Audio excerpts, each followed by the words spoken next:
right, welcome to Only Comics. I'm Mike. That's Adrian. What's up, man? What's up, dude? Rough day. Is it? Rough. A Well, lot going on. I can tell you this, Adrian. From this moment on, it's going to get fucking better, okay? That's typically for you, how it works. For me, for everyone out there. So shout out to everybody hopping on, checking out the podcast. Got a lot of new viewers, Adrian. A lot of people they're trickling over from the TikTok, Adrian. Nice. Yes. So they're either going to really like this or really fucking hate this too. Well, I'm thinking you're probably going to get some lukewarmers. A little, because you see bits and pieces of us on TikTok, right? And they go, "Oh my God, they're funny, they're this, they're that." But then we come here, and if you don't have thick skin, we may say some things that may ruffle your feathers. Yeah, there's that. But that's your choice. You can choose to get offended or not. Do you believe that? What? Being offended is a choice. I do. Really? I 100% believe that. Yes. Yep. I'm not saying it's not a choice that you shouldn't make at certain times. Someone says or does the wrong thing, but I think it's 100% a choice. Yeah. Okay. Just like anger. Anger's a choice too, Adrian. Sure. I mean, Hulk, we saw this big old big head Bruce Banner, in the OG Avengers movie, said his secret was, I'm always angry. He can control it. Sure. So anyways, we are going to hop right into, got some news and rumors, Adrian, like we do every week. We had a jam-packed show. We're going to talk about, I'm wearing the shirt, X-Men 97. Oh my God, Magnus, not Magnus. Holy shit. Yeah. So I got some takes on that. So, sure. But coming up in a few weeks is San Diego Comic-Con. Big event, biggest event for nerds every single year. New shit gets announced, new movie. This is where we found out about Robert Downey Jr. returning as Doom, a year or two ago, something like that. Marvel Studios is returning to Hall H. This is the big stage, the big exhibit hall where everything goes down. So, everyone's wondering, what are they going to show? I'm thinking now, some of the things I've already talked about showing. They're going to show some news about some new comics, new movies. X-Men 97 is going to be a highlight, as it should. And the question I think on everybody's mind, Adrian, is I'm sounding like Xavier, on every single person's mind. Yep. Are we going to get an Avengers Doomsday trailer at San Diego Comic-Con? Would be the perfect place to debut it, right? Right? Would make sense. So if I'm a betting man, I'm not, because DraftKings, they won't call me back, dude. I'm trying to get them to sponsor the show. Like, shout out DraftKings. Come on, dude. But anyways, if I was betting, I would bet that this, to your point, this is a perfect opportunity. We are, 5 months out, maybe? If my math is right, 5 months out from Doomsday. And we haven't seen much of anything yet, which is good. But let's be honest, there's no way they're going to put out a movie with no trailer. Now, doesn't mean we need 12 trailers, doesn't mean we need to, know exactly what's going to happen in the movie, but I do think that if we're getting one soon, it's going to be then and there. They have 60 minutes on stage to kill. So, dude, we could see a trailer for Doomsday. We could see some news, some announcements for Secret Wars. And this one I wouldn't bet on, but think about how much traction they're getting with X-Men 97 right now. This would also be a good time to maybe announce some X-Men mutant future movie sagas. Just kind of put it out into the ethos, Adrian. So I'm thinking we're getting a Doomsday trailer. Now the problem with that though is we ain't getting it. You got to be there to get it. Right. You may see some shitty videos on YouTube of someone recording from their cell phone. For some reason, they always bring the old Nokias when they do that. Like, right. So I'm thinking we're gonna get that, Adrian. Now there's a convention going on in Shanghai right now, and they always like debut this shit way the fuck over there. With the first picture of Doom in his suit was shown at some expo somewhere overseas. It ain't here for sure, but they got some sets. I actually got some photos here. I wanted to show you. You go to the laptop shot real quick. Don't mind. So we got Doom's throne. This is on display there. Pretty badass looking throne, right? Something that built for Doom. You got this is just a collection of random shit. Move on that. Here's a bigger shot of the Doom. And notice that, you got this kind of pattern back here that we've seen everywhere with these logos, these trailers. You got Fantastic Four over here. You got T'Challa. Well, maybe not. Black Panther, Wakanda.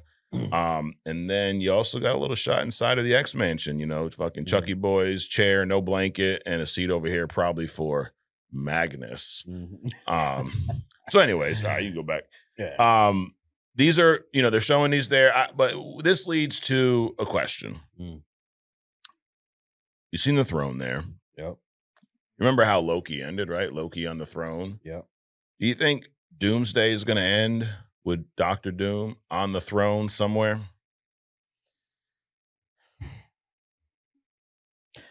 I don't know. I'm still trying to wrap my mind around what he would need Loki for. Okay. And I'm not saying I Loki's don't really see it. Oh, okay. you don't. I'm just saying a throne. Is Doomsday going to end with Doom on a throne, meaning Doom won? Sure. Yeah, I can see that. Yeah. Yeah.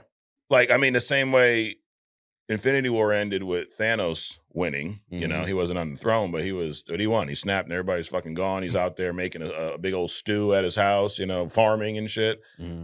So I could definitely see that happening, Doom ending. Now, the question, though, is it a throne in Latveria or is it a throne in motherfucking Battle World? I could actually see both. Yeah, right. But I'm definitely I'm counting more on the Latveria throne. Okay, so you don't think it's going to end in Battle World? No, I'm thinking like I wouldn't be surprised if it opened on that. Okay. Oh, open on the throne of Latveria. Oh, yeah. I mean, either way, this is going to be Doom's movie, I feel like. And dude, I still I know we've talked about this like probably a trillion times on this show. But I still see people out there going, well, dude, he's just going to be a Tony Stark variant. Right.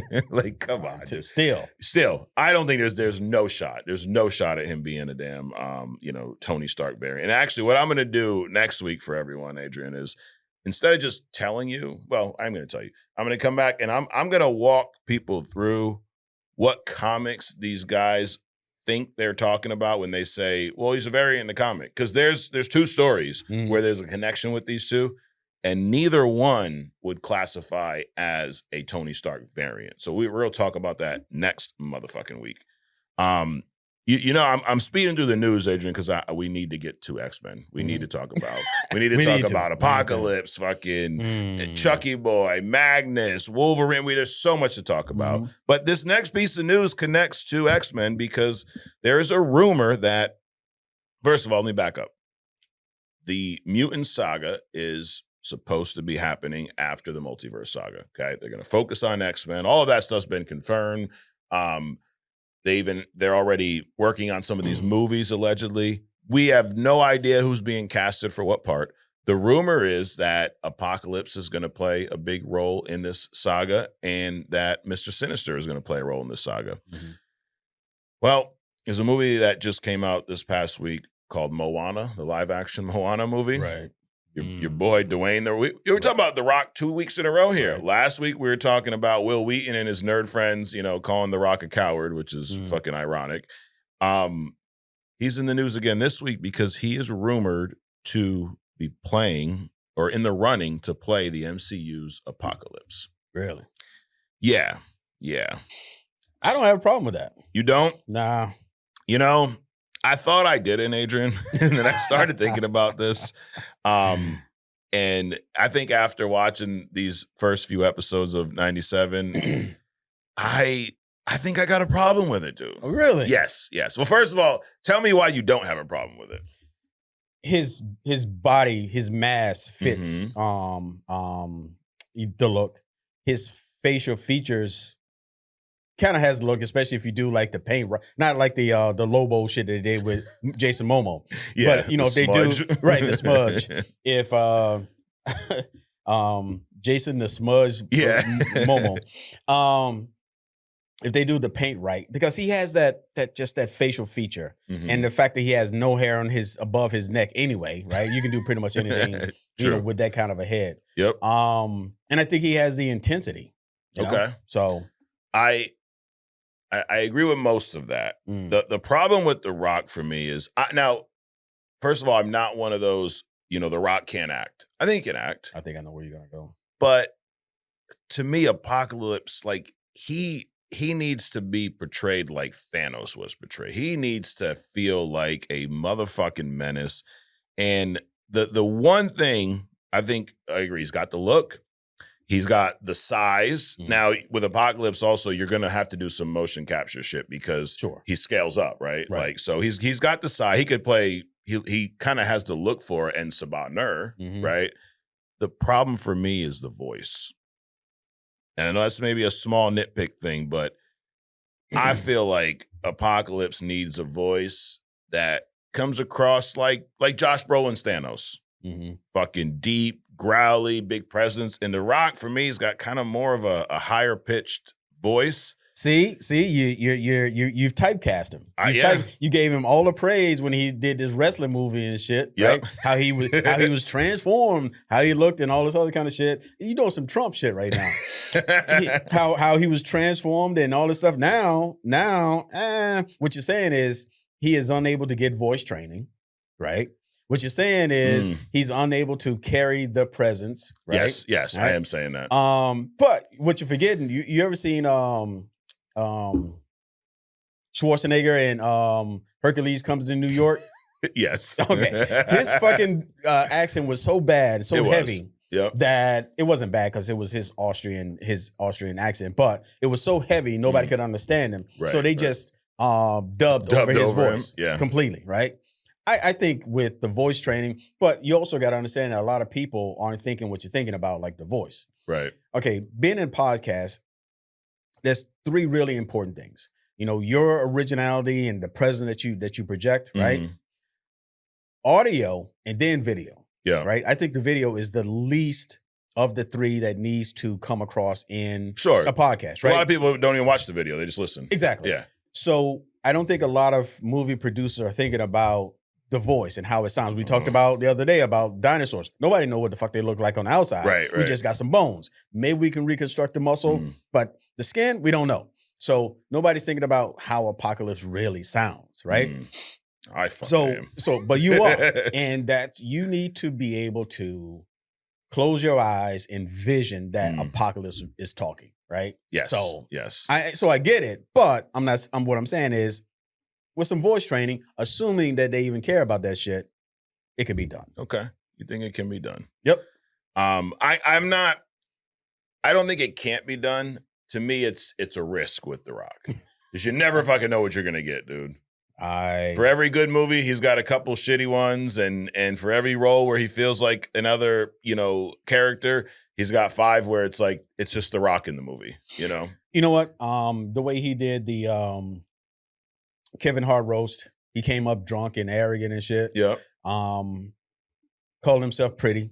Maybe he'll just fuck himself between now and then and throw himself out of the runnings. Okay. Then you don't have to worry about it. I for this, it's not a lay down. It's not a certain. If he does it, I'm going to go into it, very cautious. But as I'm saying this, you know how much I love the Batman and Robert Pattinson's Batman. Sure. And even when he was first announced, I thought, okay, he's a great actor. He could. Well, great's a stretch. I think he's a great actor. I've also seen a lot of his indie shit too. By a lot, I mean like 2 movies. But I knew he could act, but I didn't know that he could act like Batman. And I think he proved, that he could. So I'm not completely down on it, Adrian, but I ain't fucking completely up on it either. All right. Because here's the thing with Apocalypse, dude. I is amazing of a character he is in the comics, in the animated series, in X-Men 97. I think that the biggest letdown in comic movie villain history was Oscar Isaac's Apocalypse. Okay. I don't know. I challenge anybody out to find a bigger letdown. And don't go, Ben Affleck's Daredevil, this, that. A letdown means like, dude, Apocalypse is a top tier villain. Like, is there a bigger, badder X-Men villain than Apocalypse? No. Nothing that comes to your mind, right? Like, it ain't Magneto because he flip-flops depending on, what side of the fucking blanket he's using from Xavier, or who's writing it, Bo DeMayo. Well, it was brought to my, so Apocalypse was the first mutant. And it was brought to my attention because I'm looking at it like, wait, are we getting into it now or? Almost. Not yet. Not All yet. Well, anyway, it was brought to my attention that, Apocalypse being the first mutant, Apocalypse is to mutants that how mutants are, like Magnus, right, is to a human. Right. He is so above correct a mutant that they pale in comparison to him in the first place. He even uses the word mutant like it's derogatory. Like I've seen it plenty of times in the show where he's like, oh, you little mutant. Like, bro, you are a mutant too. Right. But he looks down on other mutants. So my point is, I agree 100%. He's such a top tier, amazing villain that version we got with Oscar Isaac was such a fucking letdown. It was nowhere close to. They should have just named him something else and created a brand new villain. I mean, everything what we're talking about with The Rock, he doesn't have. The look, the presence, the size. Nothing about that dude looked or felt like Apocalypse. And I think that's why, for me, it is the biggest letdown. Like, there's been some bad ones. Like, we remember the Marvel's movie, Darben with the grill. But I don't, I wasn't crazy about Darben in the comics. Matter of fact, I'm pretty sure Darben was a dude in the comics. So that's not as offensive. It's kind of like, you don't fuck up Wolverine on screen, right? You don't fuck up Magneto on screen. And you definitely don't fuck up Apocalypse. And hopefully they're not going to do it twice. So The Rock, I'm 50-50, dude. I also don't think that the Apocalypse actor needs to be a massive dude, because I think Apocalypse should have the Thanos treatment on screen. I think he should be a motion capture, bigger character, not just a big dude. Well, Josh Brolin is a pretty thick guy. He is, yeah. So here's the thing. It's like a fat person knows how to carry themselves because they've been fat like probably all their life, something like that, right? But when a thin person becomes fat, there's a transition point. And I can speak to that because in about 3 weeks, I'm going to be wearing some kind of bra, right? Here on the show? Or? Nah, probably not on the show. But so when you transition from thinner to fatter, right? There's an adjustment period, right? Sure. Why am I saying all this shit? Well, Josh Brolin can pull Thanos off because he's already a big dude. Okay. And big people move a certain way. Okay. Right? So, and he does it naturally. If you got a small guy playing a big dude, it's going to come off like a small guy moving like a big dude. Oh, I got one for you. Like Tom Hardy playing Bane. Yes, exactly. Right? Like that. You don't want that fucking atrocity again, do you? Hell no. So that's why I'm saying I think it needs to be a big guy already. All right. So. Well, I'm 51-49 on the ride. Now, you swayed me a little bit, Adrian. Oh, I'm not done yet. I'm not done yet. We got some more time. Now, the thing is I like The Rock. Yep. Like and I've never met him, but from what I know about him, from a character, from being a pro wrestler, hit the transition from that into Hollywood, I think it's a phenomenal story. Also, how broke his ass was back in the day. Sure. And I would like to see The Rock in the MCU in some way, shape, or form. Sure. Apocalypse. Listen, you have to pick the things that you like about people. And ignore the rest of it because you're not going to like 100% or even 55% about every fucking body. Sure. You find the things, I like that or I'm inspired by that. Move the fuck on. Right. Let's Dwayne. Don't let me down, bro. Don't. Because this could make or break a saga for me.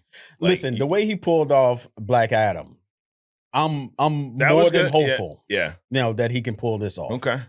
And I would say the movie you were talking about, nobody's seen it, the MMA movie, Smashing Machine, great acting by The Rock. Sure. Now that dude's voice was more high pitched than The Rock, so that's going in the other way. Which means that with some voice training, hopefully, maybe it just gets laryngitis and they record it then, Or we do it in the wintertime after a cold. There you go. Yeah, let's do that. That's when my shit is like velvet.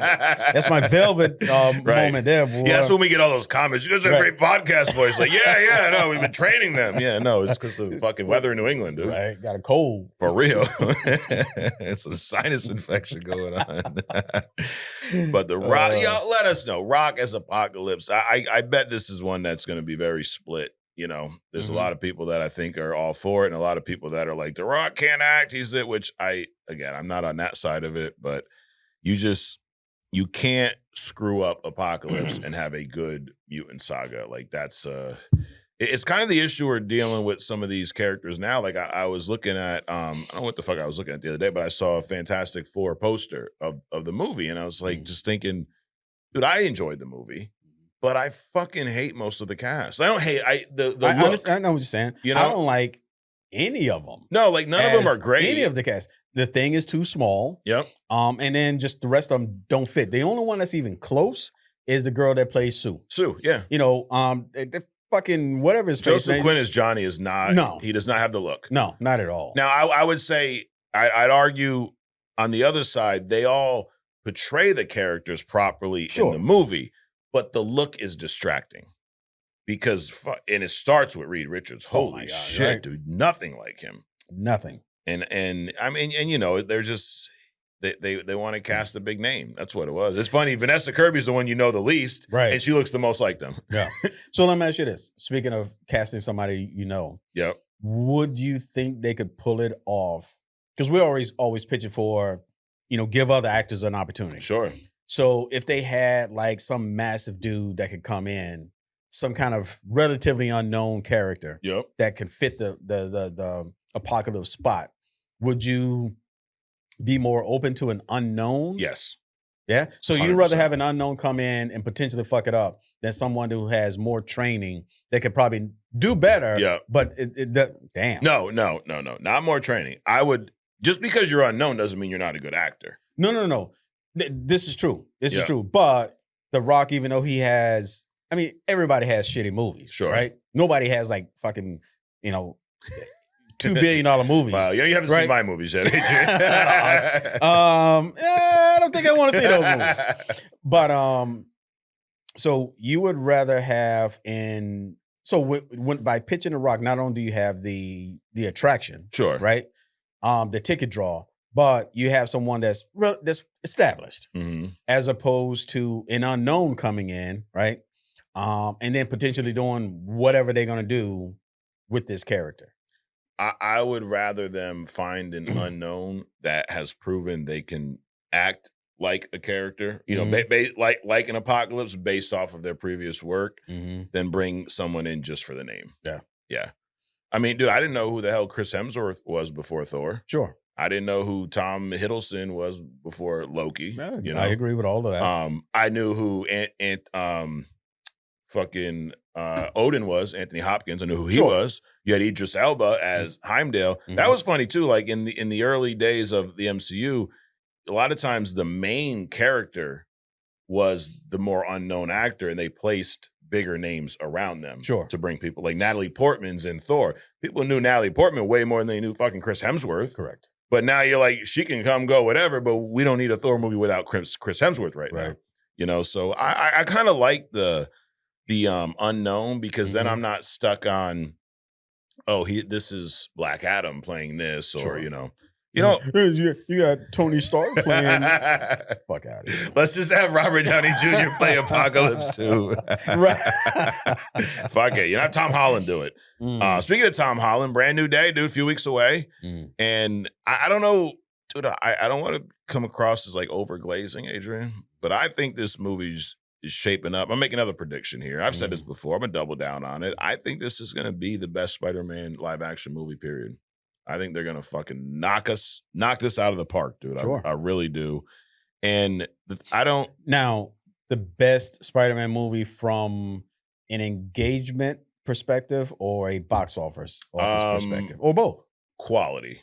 Yeah. I don't know that it will top No Way Home's box office. It's going to come close, but because that was 1.9 billion. I mean, we're talking fucking big bucks here, dude. This ain't no DC shit, you know. This is fucking real movies. But I think from when it's all said and done, and people will look at this like, dude, it's better than any Spider-Man movie previous. Well, I'm actually glad you said that, because you know it's not always it is about the money, but it's not always about the money, right? Yeah. But they should do better, right, as they make more movies, not fucking go backwards. Correct. Right? You know, you would expect them to learn from their previous movies and just build upon what's coming next. Your kids should do better than you. You should have did better than your kids, right? Right. If that's not the case, then something's fucked up. Right. Yeah, so don't fucking fuck it up. But I mean, dude, think about what we have, what we know about this movie so far. And also, on that note, I'm not watching any new trailers. I don't know about you. The last trailer I saw was the one we watched here a few weeks ago. Only time I see trailers anyway is when we review them in here. So, like, I don't need to see it, dude. Like, I already got my tickets. I'm going. I don't give a fuck what comes out in the next trailer. Right. And I think that's kind of a trend for me lately. Is like, I'll watch the preview, you know, the teaser, the first trailer or two. But when we're a few weeks out, this is normally where they spoil shit. Right. I ain't trying to see nothing, dude. Yeah. I mean, I felt like I saw most of the movie, the last trailer. It's just crazy. We did see Hulk, the real Hulk, about fucking time. We saw the Punisher in there, which I think that's a very, that's a great idea to have him pop in here. But yeah, I saw this online on one of the videos last week, because we're all talking about Spidey versus Hulk, which we're going to really get to see how strong Spider-Man really is. Like, I bet a lot of people look at that and go, well, how could Spider-Man go up against Hulk? Dude, Spider-Man's badass. Yeah. Someone was like, oh, I hope we get to see a Punisher versus Hulk. I was like, what the fuck's, he's going to swat him like a fly. What the hell is the Punisher going to do against the Hulk? Right. What can he do against him? Nothing. Fucking shoot him? Nothing. What's that going to do? Hits him once, dude. His body's shattered. Right. I'm like, you better hope Spidey's there to fucking help him out. Right. I mean, the Hulk would, if the Hulk grabs Spider-Man, it's over. Okay. But that's kind of the whole point. He's got to grab him first. I mean, the Hulk is fast. He is. But he's fast like velocity. Yeah. Right. Like he can run some insane speeds. But why do you say that though? If he grabs him, it's over. Because if he grabs him, he doesn't have to let him go. No. You know, and Spider-Man, all you got to do is grab him and pull him apart. It's simple. True. I mean, think about this. Spider-Man is, he caps out at about 10 to 15 tons. Okay. Right. Very resilient. He gets hurt. He gets shot. Yep. He has a better healing factor. Right. Not Wolverine, but he's got an accelerated healing. Exactly. Yeah. Exactly. So he's very mortal. He doesn't get stronger, faster, whatever, you know, as he gets angrier or whatever. The Hulk, his sitting strength is shattering a mountain. Yes. 100+ tons. That's his sitting range. That's his fucking before he's stable, angry. Right, before he's angry. Yep. So if you can imagine that, in order to deal with that kind of weight, your gripping power is eternal. You grab something, you don't have to let go. True. And he gets Spidey, and it's like Galactus. Yeah. Except it says pulling Reed back and forth. He's just gonna, and it's done. But I think the problem for Hulk though is he ain't that smart. No, Spider-Man would outmaneuver him. Yes. But I don't think there's really anything he can do to actually finish him. Yeah. How's he going to stop the Hulk? He's going to have to turn him back into Bruce Banner somehow. Right. I think he's going to have to use his fucking brain to actually stop him. Absolutely. I mean, he can slow him down, because just because you can hit hard or lift hard, it's like the whole handcuff thing, right? Right. It takes an extraordinary amount of strength it's like a crocodile jaw. Yeah. He snaps on you at some insane amount of force, but you can hold his mouth shut with dental floss, right? So if Spider-Man with his webbing can hold his hands together and hold his feet together, you know, he'll probably be able to do something. He'll just buy himself time, mostly to fucking get away. Yeah, you know, but because eventually he's going to snap it, not immediately or instantaneously. He's going to get out of it, and then it's going to be a whole different thing. Yeah.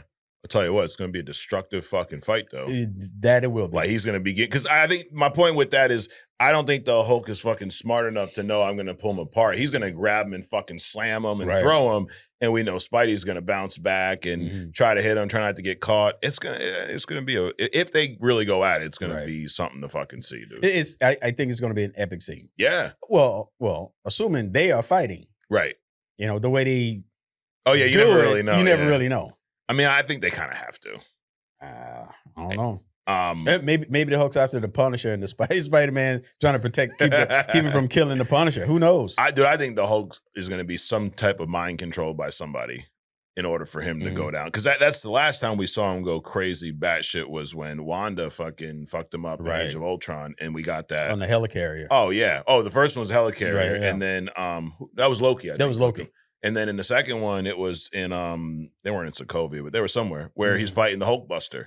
Another fucking great scene. So we've had some, as shitty as Mark Ruffalo is as being a Bruce Banner, we've had a few really amazing Hulk scenes in the MCU. Was that Wanda or Ultron?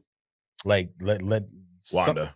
Wanda? Okay. Yeah, because that was when she was going around and fucking showing everybody their darkest fears or whatever. And she sent him on a fucking rampage, dude. Black Widow wasn't there to massage him. No, because she was all fucked up. Yeah, she couldn't. The sun wasn't getting low then, big guy.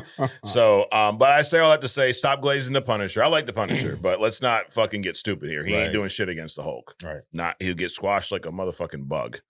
And it all be said and done. Stay in the lane. Exactly. The cops and Daredevil. Right. Yeah. You go fight Matt or something, dude. Shit. You're lucky Peter Parker's gonna save your ass. Last thing on Spider-Man. What are the chances you think this movie's going to end with Spider-Man dead? Ooh. You know why I put the quotations? Why? Because if he's dead, what can resurrect him? The symbiote. Does a symbiote have that power? Mm-hmm. Really? Dude, I don't know. I'm not very big on speculation. Yes, I know. That's why I'm pushing you. I don't think he'll end up dead. Okay, so you're not looking good for that. I'm probably 50-50 on that. I think there's a good chance. So, but let's move on. Now, maybe if he turns into this fucking spider, the spider will die. Oh yeah, and he will come out of that some kind of way, which happens in the comics, right? I'm hoping we don't see a giant fucking man spider. That's just a little much, dude. If you want to do some bug eye shit or him start, But I mean, a spider version of a Batman. Yeah, man bat. Yeah, right. Man Fuck spider. that. No, I'm good with that, dude. So, anyways, dude, how many dicks you got? What? one for each hand. X-Men. Let's get into the X-Men, Adrian. X-Men 97. So we're gonna start here, season 2. I'm just letting y'all know it's gonna be a very X-Men themed episode. Matter of fact, our Who the Fuck Is this week is a member of the X-Men, Adrian. It's a by request, and it's a motherfucker. Man, I'll let you know in a little bit. Chuck's blanket. Yeah, we're not there yet. That one, dude, we're building. It's like that's like our Avenger movie. Okay, we're building towards the Xavier blanket breakdown. Yeah. So we're not ready for that yet. Because, dude, Charles Xavier, holy fuck. First of all, but before we shit on Xavier here, let's talk about Saban and Apocalypse, right? Because they're two different people. Yep, kind of. And I think we focus so much on Apocalypse and almost leave out how much of a badass Nur is as well. Correct. Like he's not Omega level, but he's top tier. He's a menace before the suit. Right. Which we get to see here. But the moment I think that everyone's losing their shit over is the Apocalypse Magneto moment. Mm-hmm. We saw Magnus motherfucking disintegrated, dude. Mm-hmm. Did we? Yeah. Well, we seen the body glow and we seen him disappear. My point exactly. Okay. Well, what other event looks like disintegration? Starts with a T. Teleportation. There you go. Okay. So you're thinking maybe there's a chance. Like come on. You kill off it's comics. Fucking Magneto. Right. It's comics. Dog. So what are the odds if you were a Batman, Adrian, is well, Magnus? Come on. You kill off Black Panther. Well, no, never mind. That's different. Is Magnus coming back before the end of the season?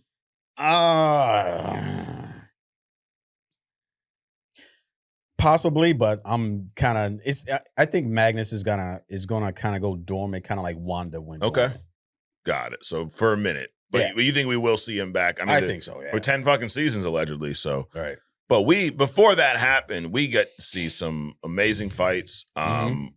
Apocalypse is no fucking joke. That scene with him turning into Apocalypse. Well, let's step back. Let's talk about Nur, right? Yeah. I mean, when you can see him evolving into himself and out of this slave mentality, right? Yep. He's fighting all the droids that's coming up out of the ground. Mm-hmm. Ball's up there fucking laughing because he thinks he's done with. He knocked down this door. This door is like some Nephilim shit, right? Fucking 50-foot doors and 8 feet thick and all this. And he just manhandles this like elephant nothing. dude. Yep. I mean, he just picked the elephant up by the tusk and just throws his ass. I mean, so that's just that raw power, and you see him evolving into this thing. So first he's listening to Chuck and Magnus, right? Then he's like doubting things, and then he just get to the point. He's like, "Fuck it," and off with the head kind of shit, right? Which reinforces what I've been saying all along. These are not children stories. Correct. Beheading. Some dude get executed up against a tree. Yeah. Some guy getting apparently disintegrated. Chuck crying like a bitch. I mean, all this stuff. All this shit, yeah. Not for your kids. Right. Yeah, this ain't your Saturday morning cartoons, bro. This ain't Daffy Duck anymore. No. Nope. And we get to see the other side of it, right? As amazing as Saban was, when he becomes Apocalypse, dude, he's virtually unstoppable. Right. And Magneto is, as they say, nothing to sneeze at either. Right. He's an Omega level mutant. Magneto's a badass. And we got to see that last season when he fucking, when he goes up in his tighty whities with the Fruit of the Loom and the cornucopia in the back and wrecks the entire planet's fucking electromagnetic field. Like, power's gone. Literally within like seconds. Right. So he ain't no little bitch either. Well, when I first saw that, I'm like, they nerfing Magneto. He's more powerful than that. They're nerfing Chuck. He's more powerful than that. But like I said, it was brought to my attention that fucking Apocalypse is way above. Yeah. Right? Yeah. So he's so overpowered, right. He makes them look like they're being nerfed. Correct. And it was funny, they got rid of everybody else because he would have killed all of them. Right. These are probably the only two, and obviously Chuck didn't fucking do shit, but that even could hold them at bay a little bit. Nightcrawler, dude, he fucking snapped Nightcrawler's arm like nothing. Right. I mean, Rogue is as strong as she is. He just fucking slapped her out of the way like nothing. Even Bishop, dude, you're not gonna.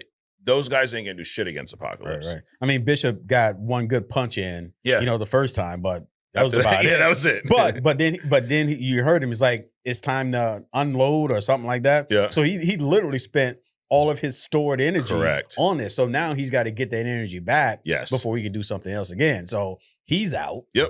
So I mean, Magneto was really their only hope, and I thought it was an awesome looking scene with these two going at it. Yeah.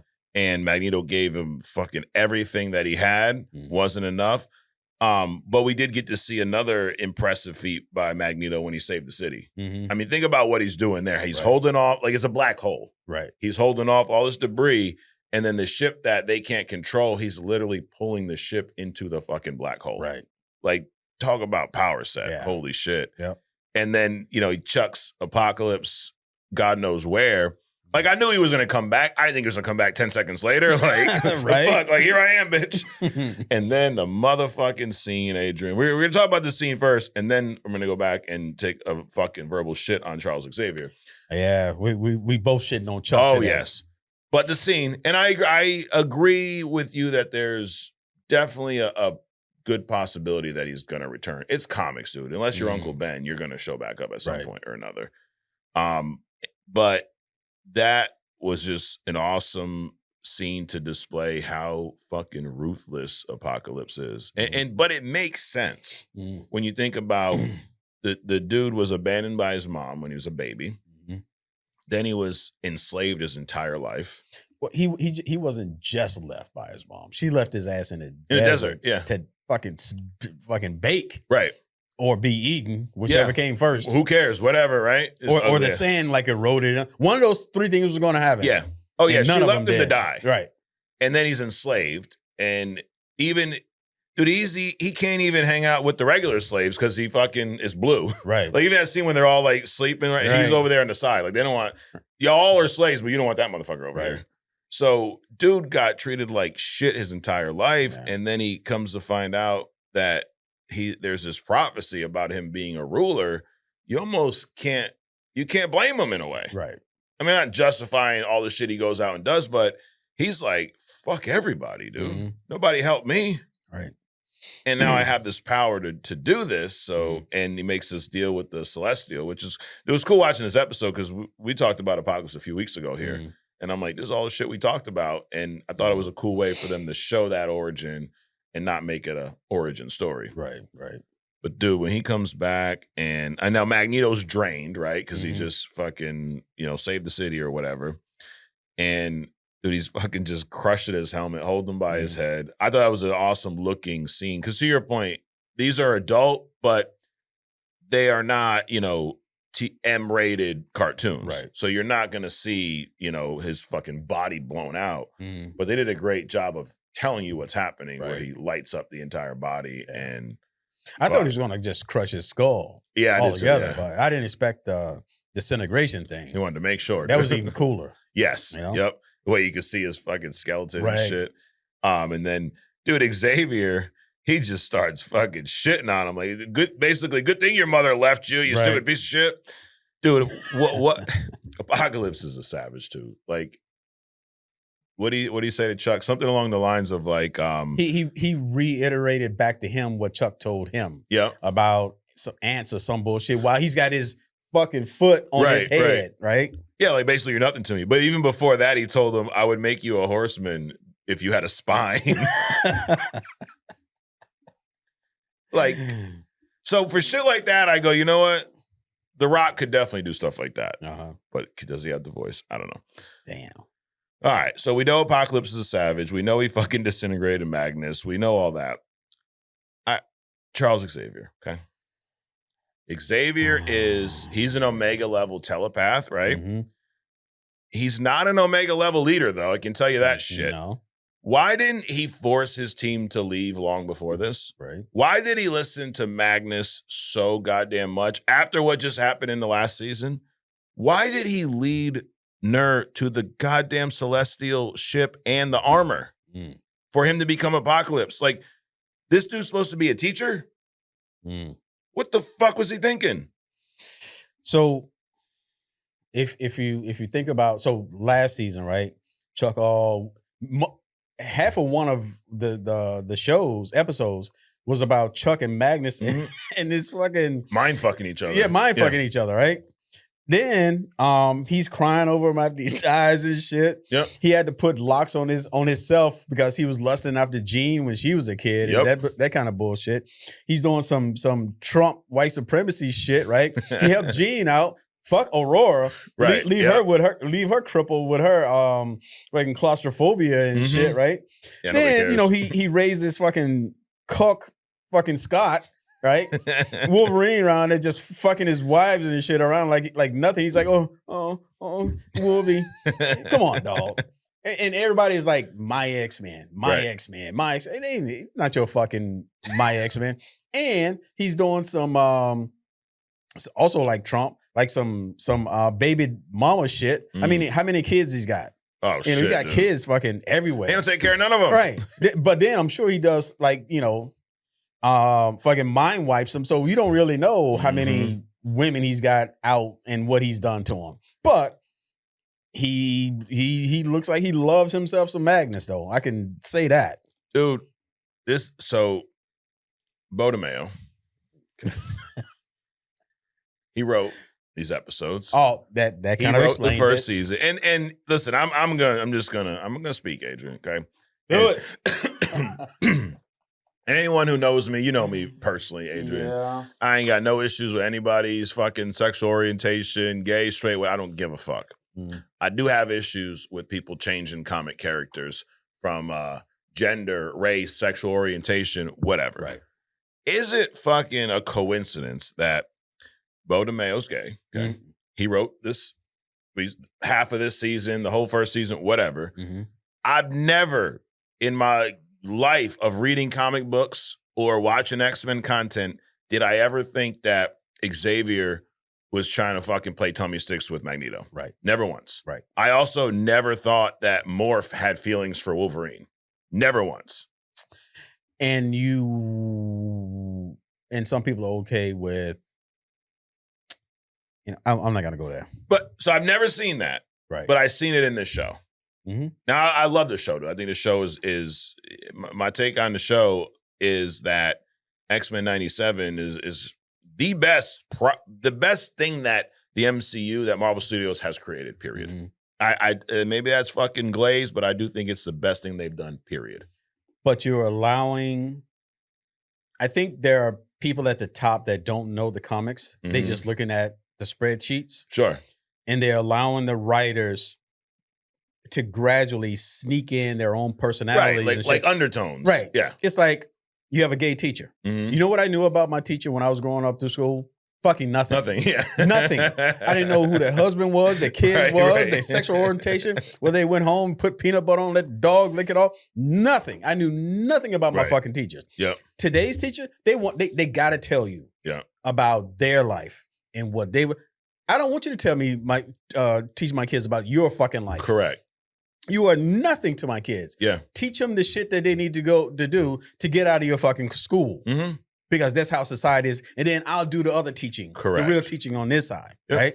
But no, everybody wants to tell our kids about their fucking life. Right. And this is the shit when the people above don't know what's going on, they can sneak in and change the entire arc of these characters. Right. And it's subtle. It's not, I mean, again, they're not like fucking banging each other, but there's shit where I'm like, that don't feel like these two characters. That feels like somebody's slipping in their own fucking undertones, you know? Like the morph in the Wolverine. Remember the shower scene in the first, like, what are we doing here, dude? Right. Like, so, you know what? Early on, I was like, you remember us, right? Fucking bring Bo DeMail back. No, you know what? Keep his fucking ass out of there. Nope. Well, I didn't give a fuck about him anyway, because it's like, hey, you had an opportunity and what you were doing was trying to, even then you were trying to influence even your coworkers. Right. Yeah. Right? Like this picture of me. Draw Gambit like this. Come on, dude. Even if that is how, find another photo online and go do this. Like, that's just weird. Yeah. But anyways, so nothing can be perfect, Adrian. So that's probably my main issue with this. Like, and that's a small issue because again, it's undertone. But I'm like, I was thinking about that last night. It makes sense. This motherfucker was sliding that shit in there because and you know me, I like to shit on Xavier. So, but this to me, that's not Xavier. It's his boy. They're really fucking close friends. I do think like it is. I think he would have a breakdown if he saw him. Sure. But I don't think he'd be in there trying to fucking mind fuck him. Now, put the mind fucking aside. Yes. He does have a bunch of baby mamas, right? He has been all over the fucking galaxy, right? With, fucking around. Yep. He still left Aurora with her crippling fucking thing. So imagine Aurora without that claustrophobia shit. Oh, right? Dude. Right? And but everybody else. Everybody else, dude, it's coming. We're building towards this, Adrian. I'm I don't even want to say when, but there's gonna be a who the fuck is Charles Xavier, and it's not gonna be a good one. It's gonna be a good one, but it ain't gonna be a good one. You know what I mean? Did you catch the little credit scene with Wolverine? No. Oh shit, dude. I thought about it. I was like, I should have fucking texted you and told you. So at the end of this episode, you see Wolverine. I think they're in Paris, maybe. I thought maybe I saw the Eiffel Tower in the background. He's standing on a rooftop, dressed in black. A little kind of Black Ops looking, right? And Cap shows up. He's got a file in his hand. And he's like, I smelled you fucking coming a mile away or some shit. And then Black Widow pops in. And he didn't even see her coming because, she's Black Widow, right?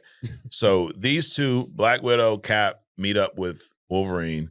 And Cap hands Wolverine a folder that says Weapon X on it. And he kind of warns him, like, dude, like, I don't remember exactly what he said, but like, be careful, dumbass, or something. And then Wolverine's like, oh, don't worry about it. I put he's like, I got a crew. You could say I put the band back together. And he smiles, and then it's over. And he also, when Black Widow pops in, he's startled, so his claws pop out. He still got the bone claws. So I saw this, and the next episode is titled Weapon X, Lies, and DVDs. Okay. Why do I tell you that?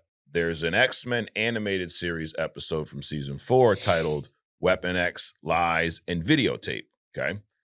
In that episode, Wolverine's in it, Sabretooth is in it, Maverick's in it, Silver Fox, they're in it, Beast is in it as well. In this episode, these are all individuals that were part of this Weapon X program, and they get basically called back to the Weapon X facility, and they start finding out the truth. They find out that a lot of their memories were implanted, and they all kind of have this connection, this background together, but they learn like they've all been fucked with mentally. And then they work together to fight a robot, yada, yada, yada. So similar title name, Wolverine gets the folder for Weapon X. He just had all his adamantium ripped out last season. Why would Wolverine be interested in Weapon X right now? Get his adamantium back. That's what I'm thinking. Now, if you were Wolverine, Adrian, would you go, if this happened to you, and you also got to remember, this wasn't like a choice. He was taken, fucking brainwashed, which we're gonna get into a little bit later. He was manipulated, mind controlled, abused, traumatized, all this shit, and they gave him this adamantium without his consent. Now it's been part of him for, 100 fucking years or something. Magneto ripped it out. So if you're Logan, Adrian, would you go get the procedure again? Would you go back in the motherfucking tank? Well, yeah. Yeah. Because as far as, we don't know how old he is. He doesn't know how old he is. For the most of his existence, he's had it. And he knows, you sit back and you replay. You used to box, right? Yep. You've replayed in your mind some of your matches, right? And what they mean to you. I'm sure he's been skewered and almost cut in half and this and that and going up against all kinds of fucking people. And without that adamantium, he probably wouldn't have survived a lot of stuff. Right. Besides the fact that most of his memory, he's had it. Yeah. So true. It's like, you cut my arm off. You give me a chance to get it back? Yeah, fuck yeah. So these claws are like arms to him. Yeah. Yeah, I'm with you. I would do. Fuck it. Yeah. You can survive. You already did it once. So sure. at least this time it's better. You're doing it on your own accord. You're not being forced and manipulated. So I do think next episode is going to end with Wolverine popping out fucking adamantium claws. So now the question is, what kind of adamantium he's going to get? Because now they got it in fucking Namor's got it. Wakanda City has the vibranium, but they got this white of course it's white Antarctic fucking adamantium. Yeah. Then there's the original source where they got it from. So, which one you got to go to the OG, dude. You should. Yeah. But now, there's also, in some comics, Wolverine, I think newer ones, has the ability to charge his claws up. I don't know if you've ever seen this. They get really fucking hot. So maybe that is a different adamantium, to your point. Never heard of that. Dude, imagine if Wolverine had vibranium instead of adamantium. I don't think it would be as effective. It would be great for... Not really even that, because I was going to say great for concussion. Yeah. But it's inside of him. His body will still get impacted. True. Before the vibranium was able to do anything. Now, if you're talking about that charged, where you can charge his shit. Yes. Now, I think Cap's shield is vibranium adamantium. Yeah, I think you're right. At least in the comics. Yeah. So it's a mix. Now you mix those two. Shit. This dude to be something, right? Fuck. Well, I think we're gonna find out next motherfucking week, Adrian. Something else that I think may come out of this is, well, first let me ask you a question. What do you know about Onslaught? Not much. Well, you're gonna fucking find out right now. Okay. You're going to tell me if you think Onslaught is coming to X-Men 97 after I tell you this story. Okay. So in the comics, there's an event called Fatal Attractions. We actually saw a good chunk of this in X-Men 97 season 1. And the part we're going to talk about is there's a big old confrontation on Magneto's Asteroid M, his little orbital fucking station. And Magneto snaps and he rips Wolverine's adamantium right out of his motherfucking body through his pores and the skin and everywhere else. Skeet. Now, when this happens, Xavier is watching this happen, and he's torn because, he's got Magnus, but he also has a relationship with Wolverine, one of his students. And Xavier's always had this kind of moral code about using his telepathic abilities, restraining them, because he could pretty much shut down just about anybody if he wanted to. And seeing this happen to Wolverine, this basically torture, dude, Xavier shut Magneto's fucking mind down, wiped it clean, basically lobotomized him, shutting down his consciousness, okay? But when his mind was linked to Magneto's mind to wipe his mind, Magneto's darkest emotions like his rage, his grief, his lust for vengeance, all this shit, it flashed across the psychic link. It fucking got into Xavier's brain.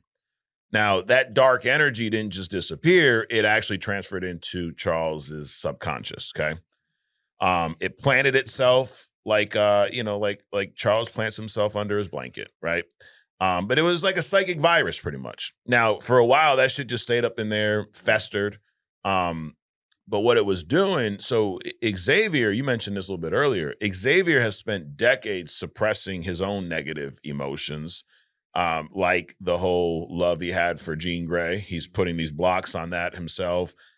This whole idea of keeping his peaceful dream alive. He does a lot of shit mentally to stay optimistic, to kind of walk on that side of that, morality or whatnot. So he's not just mind fucking other people. He fucks his own mind. He's fucking his own mind, Adrian. Yep. Now, this psychic rage that Magneto had, it latched onto those deep buried emotions, right? So Xavier's got this stuff he's trapped in there. And because he shut down Magneto's mind, his most darkest negative fucking thoughts are now latching on to Xavier's. Watch out, Gene. So they're mind fucking each other again, just in Xavier's mind. So these two combined, they're feeding off each other. They grew, dude. It turned into this highly intelligent, fucking sentient persona deep inside Xavier's brain. Now, the shit awoken, though. So the tipping point happened after a series of mutant tragedies. There was an anti-mutant murder of this young mutant named Dennis Hogan near the X-Mansion. And Xavier was frustrated. He fucking lost his shit, dude. His mind began to crack, which allowed this dark persona to take control of his body, and he named himself Onslaught. So the beginning Onslaught was Xavier mind cracking, turning into this person. So Onslaught is to Magneto and Chuck like Superboy is to Lex and Superman. Okay. So two dudes got together and had a kid. So so it can happen. So Magnus is another one of Chuck's baby mamas. He in a way, yeah. Man. Well, his mind is. So, but when Onslaught first takes full control, it's anchored to Xavier's brain. And all that, the big armor, he's used to seeing him looking like a Magneto version of a fucking Sentinel, right? That comes later. So during the early appearances, it's just Xavier's body, and then he actually builds this suit. And Onslaught, though, quickly realizes that Xavier's mortal biological body is actually a limitation to his power. So what he does is he hunts down a couple of other individuals, one being the mutant child, Franklin Richards, or depending on when he's a mutant, sometimes he is not, whatever. But he hunts down Franklin Richards and he hunts down Nate Gray. And he absorbs their powers. So he evolves completely past the need for a human host. He literally rips Xavier out of the armor, tosses him aside. Xavier survives, but he's all traumatized. He doesn't even have his powers anymore. He discards Xavier like a piece of trash. So now he's no longer a physical person wearing a suit. He's a sentient storm of like pure psionic energy that just uses the armor as a containment shell to anchor himself to the physical world. Okay. Kind of fucking strange, but you're picking up what I'm putting down. Yep. Because he's pure psionic energy, he needed a physical form to operate at full capacity. So he manifested this massive, heavily shielded armor that looks like the combination of Magneto plus a Sentinel. So that's that version that we see where he's damn near apocalypse size. I mean, it's really no different than what Ultron did. Yeah. Except Ultron's is ones and zeros. Right. He manifests himself in a body. And so this character did basically the same thing. So how did the X-Men find out about him? Through Juggernaut. So the first kind of warning shot was they found Juggernaut completely terrified and stripped of all his memories because Onslaught punched Juggernaut clean across the fucking world pretty much just to prove a point. And after that, Onslaught ambushed Jean Grey on the astral plane. So he dragged her through Xavier's most deeply repressed, disturbing memories, and he dropped the bomb on her. He told her that Xavier loved you. Yep, he let her fucking know. And then I read this somewhere. He even like inscribed it on Jean's forehead so that only she could see it in the mirror. Yes, That's yes. some sadistic shit. That is. So then when he finally surfaced in the physical world, he fucking wiped the floor with the X-Men inside the mansion and took full control of the government sentinels and locked down Manhattan in an EMP field. So let's talk about his power set, dude. He is probably the most fucking OP villain of the 90s. He has the absolute peak of both Xavier's telepathy and Magneto's control over the electromagnetic spectrum. So he's Omega level in both of those things. Magnetism, telepathy. He also has reality warping abilities. So because he hunted down Franklin Richards and Nate Gray, he has damn near limitless reality warping abilities, allowing him to create solid psychic constructs and manipulate mass at will. Kind of like the Wanda shit we were talking about, Right. Not through magic, but just through pure reality manipulating. Super strength and invulnerability. His physical shell is indestructible, virtually, the suit. He's got this raw kinetic strength that rivals a fully enraged Hulk. So he's got the mind, he's got the fucking magnetism, he's got the reality warping, he's indestructible, and he's as strong as a fucking angry Hulk. Now, what are his limits, though? He's not a physical being because he's psionic energy living in this suit. If the armor is breached, his energy becomes unstable. So his energy has to be anchored to or absorbed by non-mutant biological matter. If a mutant touches his energy, it simply just feeds his power. Couple God tier moments.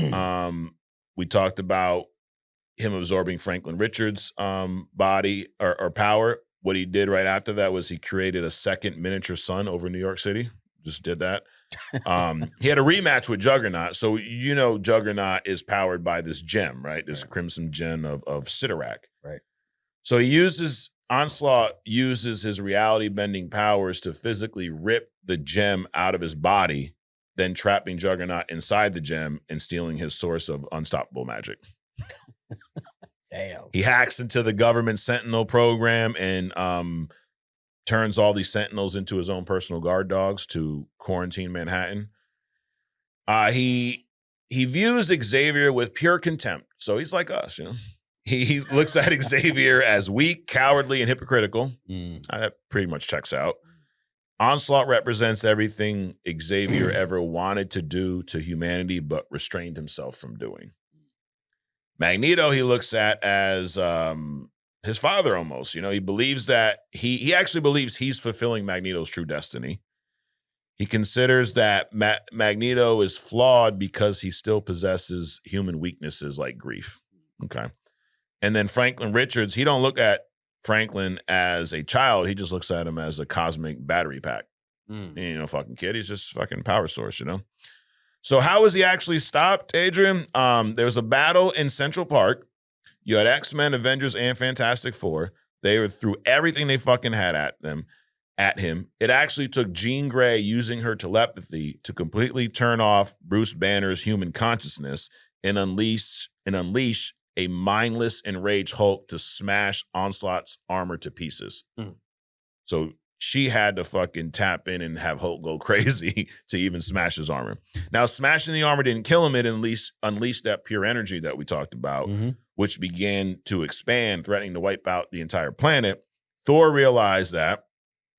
He realized that his pure energy can only be contained by plunging non-mutant bodies into his essence to act as a human sponge.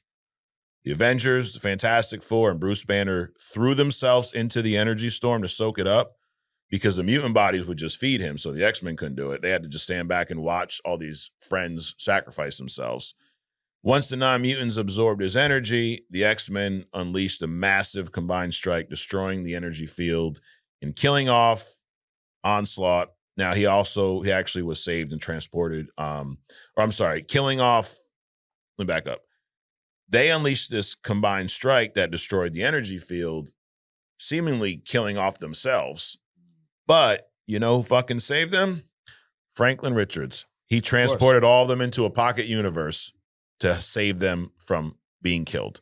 So I know you got something, but I'm going to ask you this. After hearing all that, do you think we are going to see this motherfucker in X-Men 97? Onslaught? Sure, why not? Yeah, I mean, the story's writing itself. Right. They got the mind fucking done. Right. No, I was going to say Franklin transporting them into a pocket universe is kind of like what I'm saying about what Apocalypse did for Magneto. Yes. You know, he could have just teleported him. Yes, exactly. So and since the movie studios steal from us anyway, even if they did kill him, they'd be like, "That's a good idea, right? Let's just do that." Why don't you just hire us instead of Bo and Mayo, dude?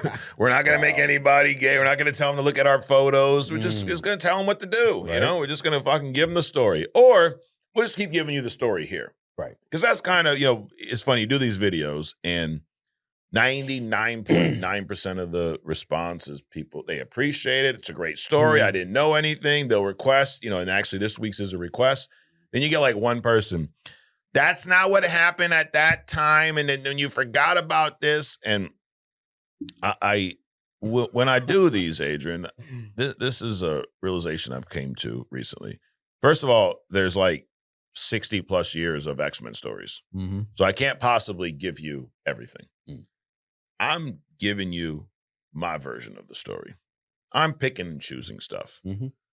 I'm looking at it almost like if I were to tell you a Wolverine story on screen somewhere, this is what I'd want to see. Sure. If I were to tell you an Onslaught, that's the stuff I'd want to see.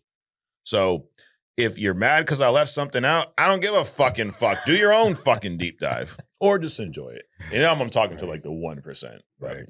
Anyways, this week's Adrian, who the fuck is who the fuck is Wolverine? Yes. You know, I've been waiting for this one too. Of course. I'm a big Wolverine guy. Now, not many characters have been traumatized more than Wolverine. So he's been going through it for decades upon decades. He's not weak. He's not soft. He's also not a 6'4" Australian. I mean, right? What is he, like a foot shorter than that? He's a 5'3" Canadian. Damn. No shade at Hugh Jackman. I like his portrayal, but that's not my Wolverine from the comics. Is it the one in Wolverine and Deadpool? It ain't that one either. Nope. I'm going to tell you exactly who he is, Adrian. So we're going to go back to his childhood. He wasn't born a monster, dude. He wasn't born this savage. He was born in the 1800s in Alberta, Canada.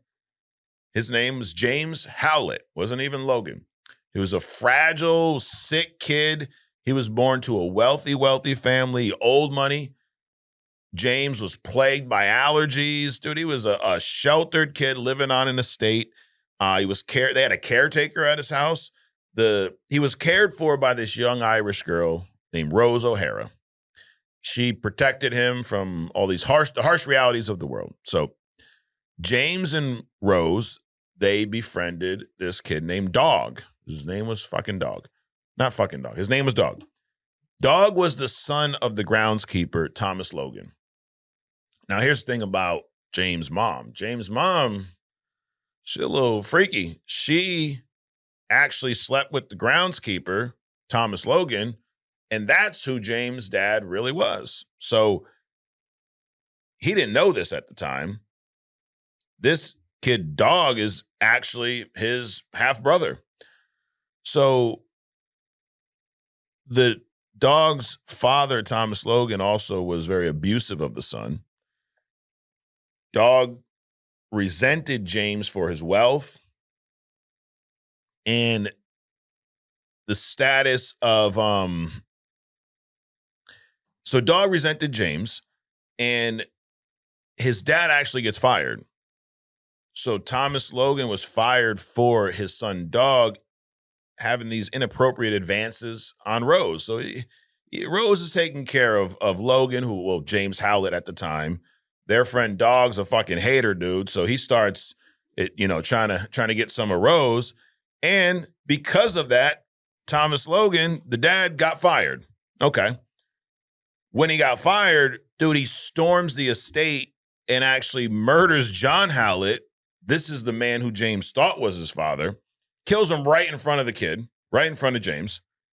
This event, this brutal loss, was a psychological trigger that literally ends James' childhood instantly. First time the fucking claws popped out, Adrian. He saw the guy who thought was his dad be killed by someone who he thought was just a groundskeeper, but was actually his dad because his mom was, His mutation manifests in the most violent way fucking possible, dude. Claws rip through the back of his hands. He fucking snaps, impales Thomas Logan, killing his actual biological father, which he didn't know at the time. He slashes Dog across the face. So really, his first act of violence, I guess. He runs away. Him and Rose, they run away. They fall into this kind of catatonic state. James flees into the wilderness with Rose to hide his identity because he comes from this wealthy family. Rose gives him the name Logan. So you fucking just killed Thomas Logan because he killed the guy you thought was your dad. Thomas Logan was actually your dad. You don't know that. And you're going to take the name of the person you just killed? Okay, Rose, maybe we shouldn't have you making decisions. But anyways, so over the next few decades, his mutant healing factor kicks in and it actually starts curing him from these frailties. Because, dude, he was a frail fucking sick kid. And it also slows down his aging. So all that kicks in afterwards. They're out living on their own. Logan's working in a mining colony by day, and he's actually running with a pack of wolves by night. So he became their alpha, dude. He surrenders to these animalistic instincts to cope with his trauma of what just happened. Dog actually tracks them down years later for revenge. They get into this brutal brawl. Rose tries to intervene, and she's accidentally impaled by Logan's claws, killing her. This is like, dude, let me just tell you something. There's going to be a trend of this type of shit happening to Logan. So he killed his own dad, didn't know it. He thought his dad died in front of him, then killed his own dad. Now this girl who's been the most positive probably aspect of his life since he was born is now killed at his own claws by his own rage because he's trying to fight Dog. So this is kind of like his core trauma throughout his life is his nature, his aggressive, violent nature typically destroys the people he loves. All right. In the early 1900s, Logan found peace again. He's living in a cabin in the Canadian Rockies with a Blackfoot woman named Silver Fox. And then motherfucking Sabretooth shows up, Adrian. When's he show up? On Logan's birthday. He's got a little trend here. It's like a ceremony, right? Once a year. Right. It's a ritual.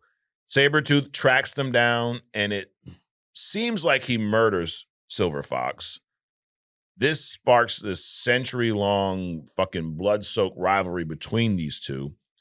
Sabretooth would hunt Logan down every year on his birthday just to torture him. Show up, fuck with him, beat his ass, remind him that he killed his girl, whatever the fuck. Now, the thing about this is this was actually not 100% what happened. So Sabretooth did track Logan down in the Rockies. He did attack Silver Fox. Logan did believe she was dead, but she actually survived. Weapon X program, there was a mutant telepath named Aldo Ferro.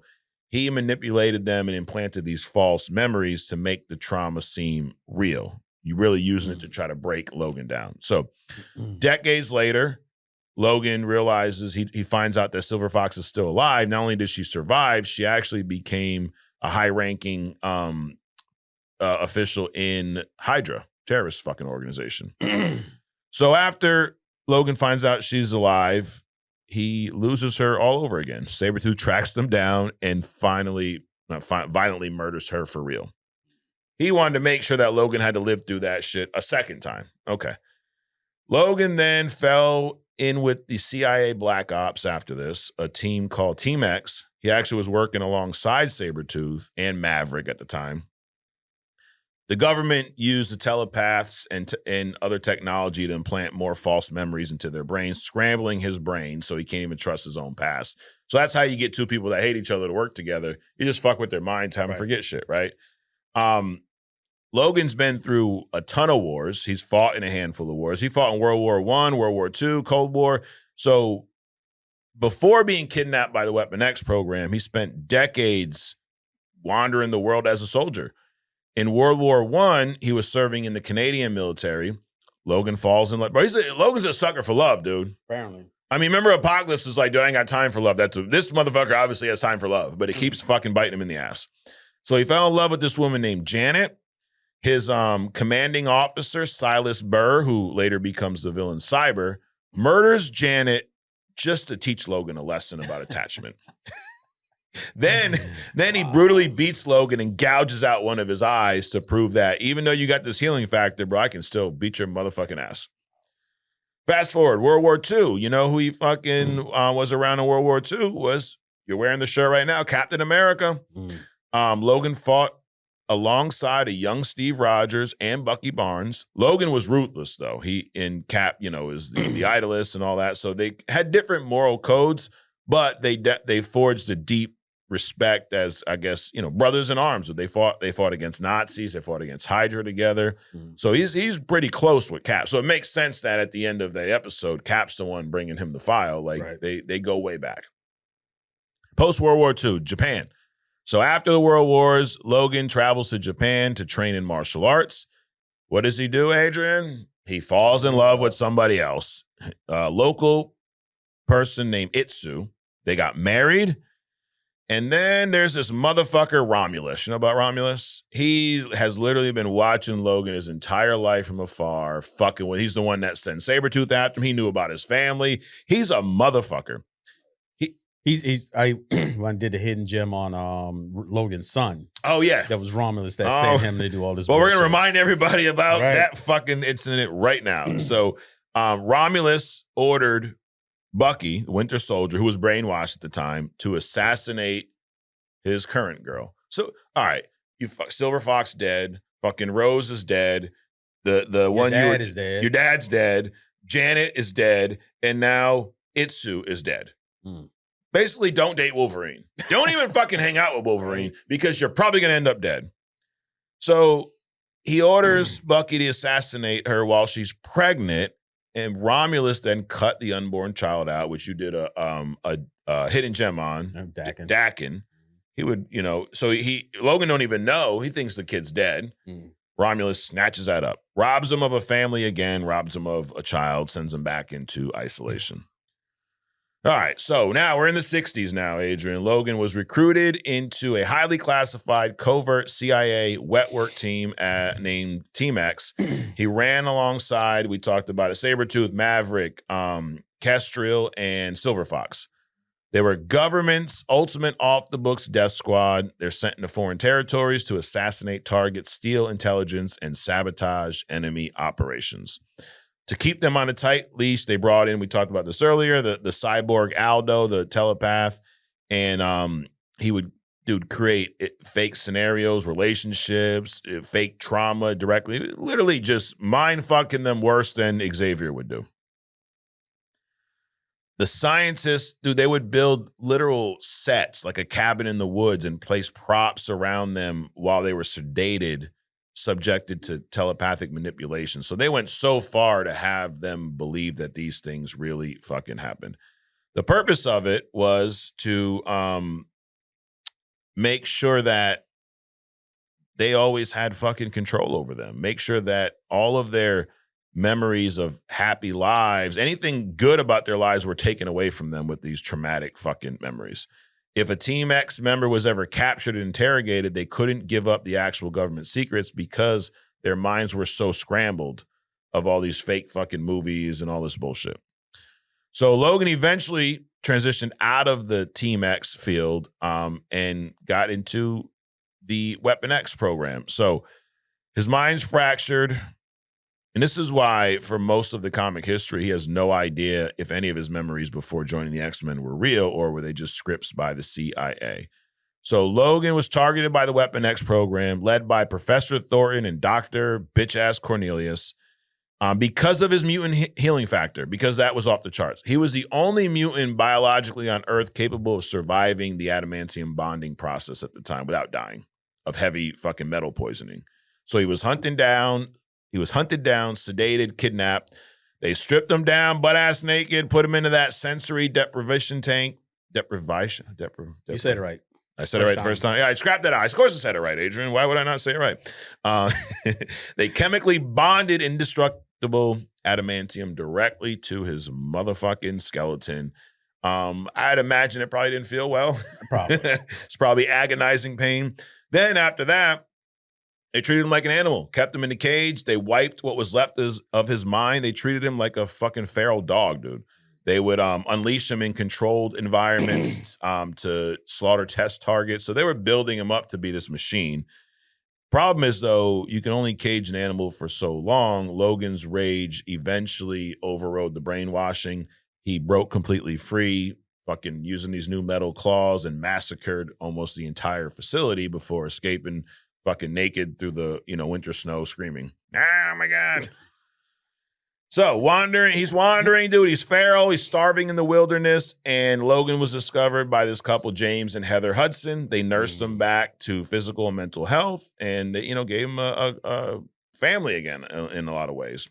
Now, because James Hudson worked for the Canadian government, Logan was drafted into Department H, becoming the very first recruit, Adrian, for Canada's premier superhero squad, Alpha Flight. Yep. They gave him the name Wolverine. And operating under government orders, the part he's really known for here is when he fights the Hulk.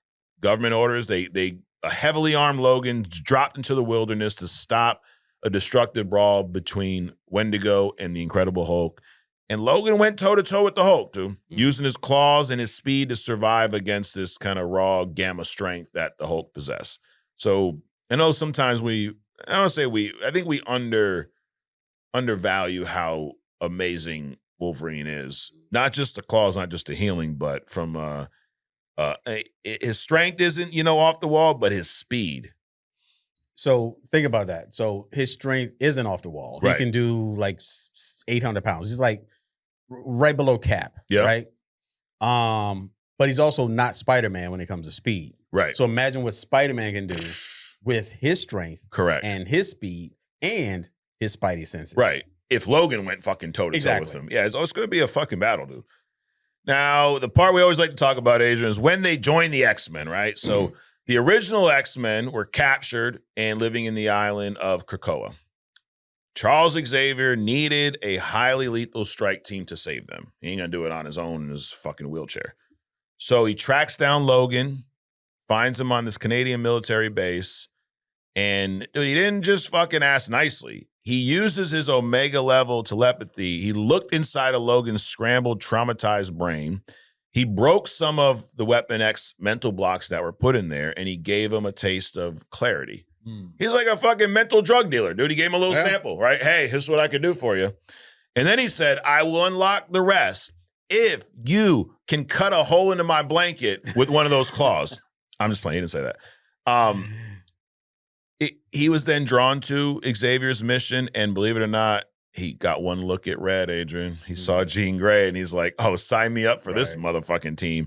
So he told his Canadian commanding officers to go fuck themselves. You can take your orders, shove them up your bitch ass, quits Department H, walks out, joins the X-Men, and I think for the first time he found a family, a real family that wanted him to be a hero, not just a weapon. Right. All right, let's talk about his powers. His mutant healing factor. This is the core of all of his powers. Without that, the adamantium would kill him. The physical trauma he endured over the last fucking century also would have destroyed him. The speed at what his cells regenerate are 1,000 times faster than a normal human. He can heal from gunshot wounds and deep lacerations in a matter of seconds.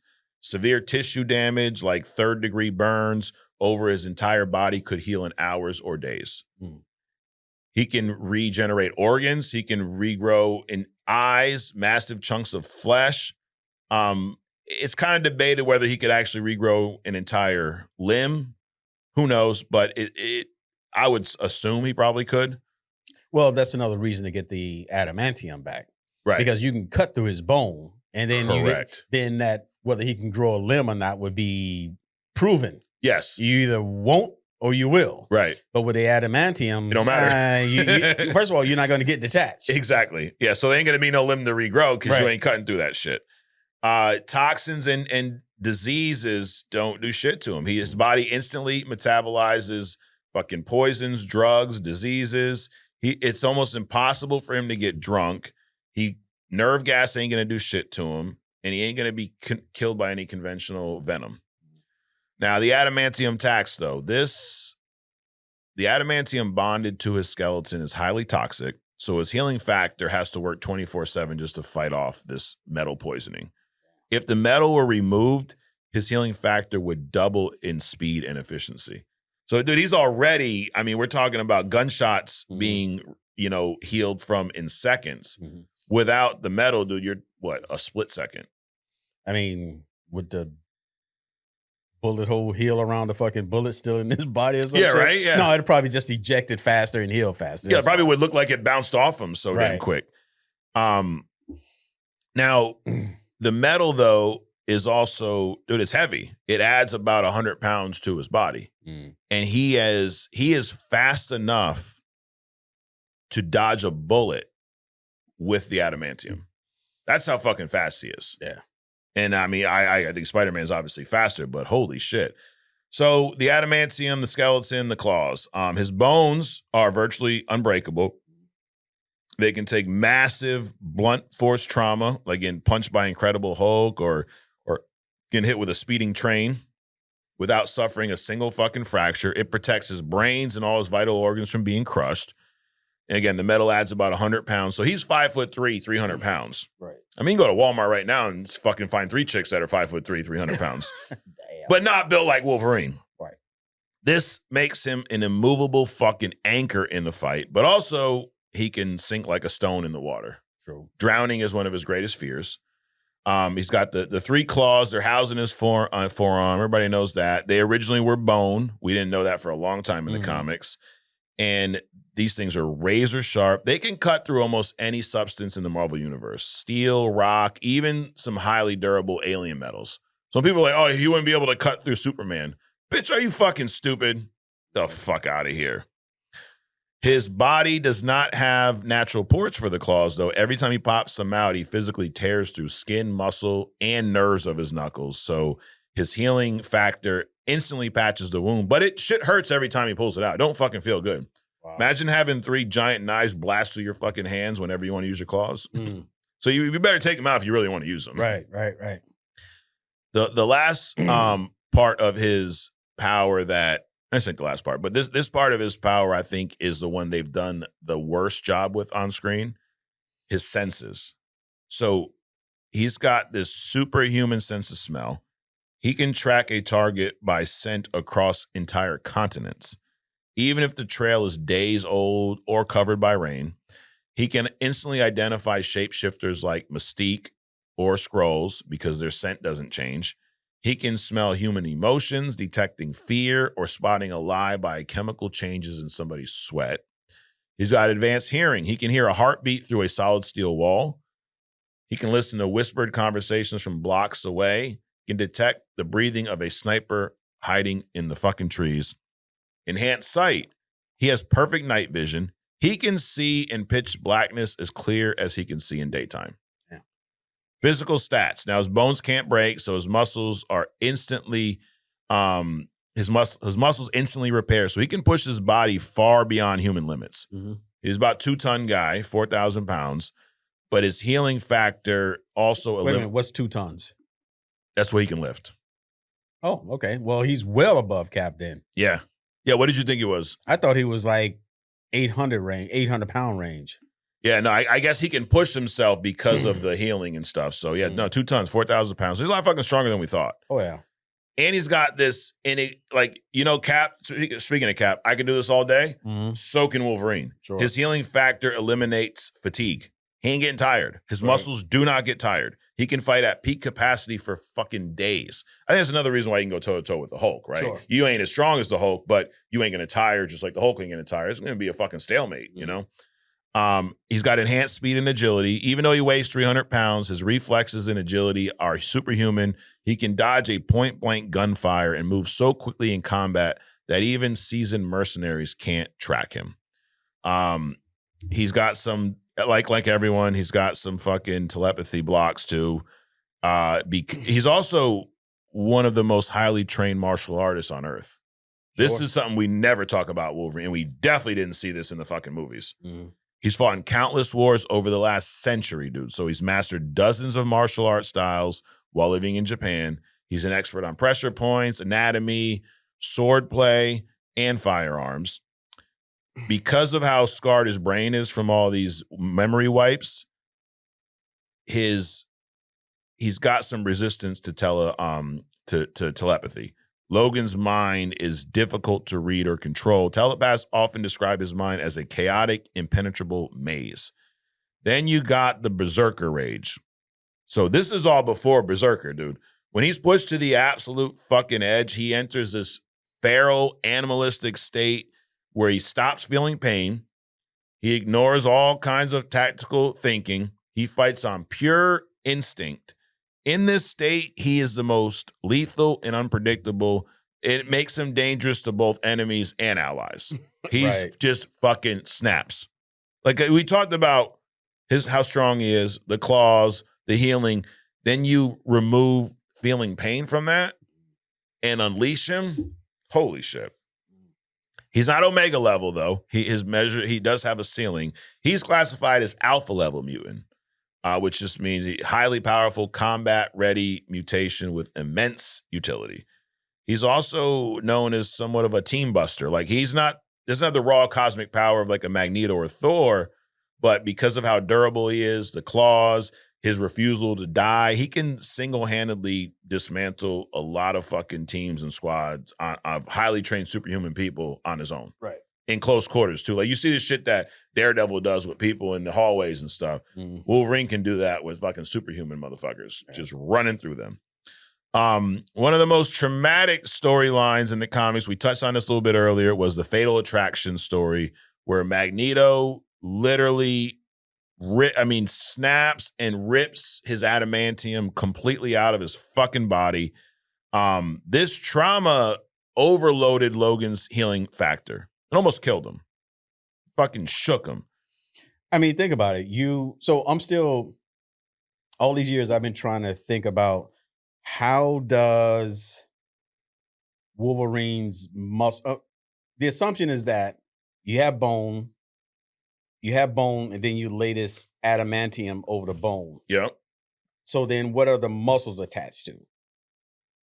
Right? Yeah. The assumption would be the adamantium. Yes, right? I would assume. So how does that work? I think because of the healing, right? I think that's the part. If he didn't have the healing ability, they're not going to attach the shit. You'll be fucking poisoned by the adamantium. Possibly. Was it? I mean, it had to be some kind of a mesh because his muscle has to attach to his bones. Because that would mean that his bones, because you got blood vessels and all this shit running through your bones and so on and so forth. So, I mean, the muscles has to be attached to the bone in some kind of way. So that means that when Magneto pulled his shit out, he first detached the muscle, then ripped the shit out, right? Or during the process of ripping the adamantium out, it sheared his muscles from the adamantium, which also means that it sheared it away from the bone. So he's pulling fucking tendons, muscles, nerve, like everything, blood vessels, everything. Which is why he almost fucking died, right? Even with his healing, like that was a traumatic fucking absolutely, Jesus. And so, but now without the adamantium holding his mutation in check, because that's the other thing. The reason why his healing is somewhat slowed with the adamantium is it's kind of like Cable with the virus. his healing factor is always working to Sure. heal himself because he's got this poisonous metal in his body. Well, so when Magneto pulled all that shit out, does that mean that because the metal is not there? Remember, it said that without the adamantium, without his healing factor focusing in on the adamantium, shouldn't his healing factor double and heal him faster? Yes. Even though he went through this fucking trauma? Or maybe because it was out, he was able to heal himself because it amped up, right? Probably.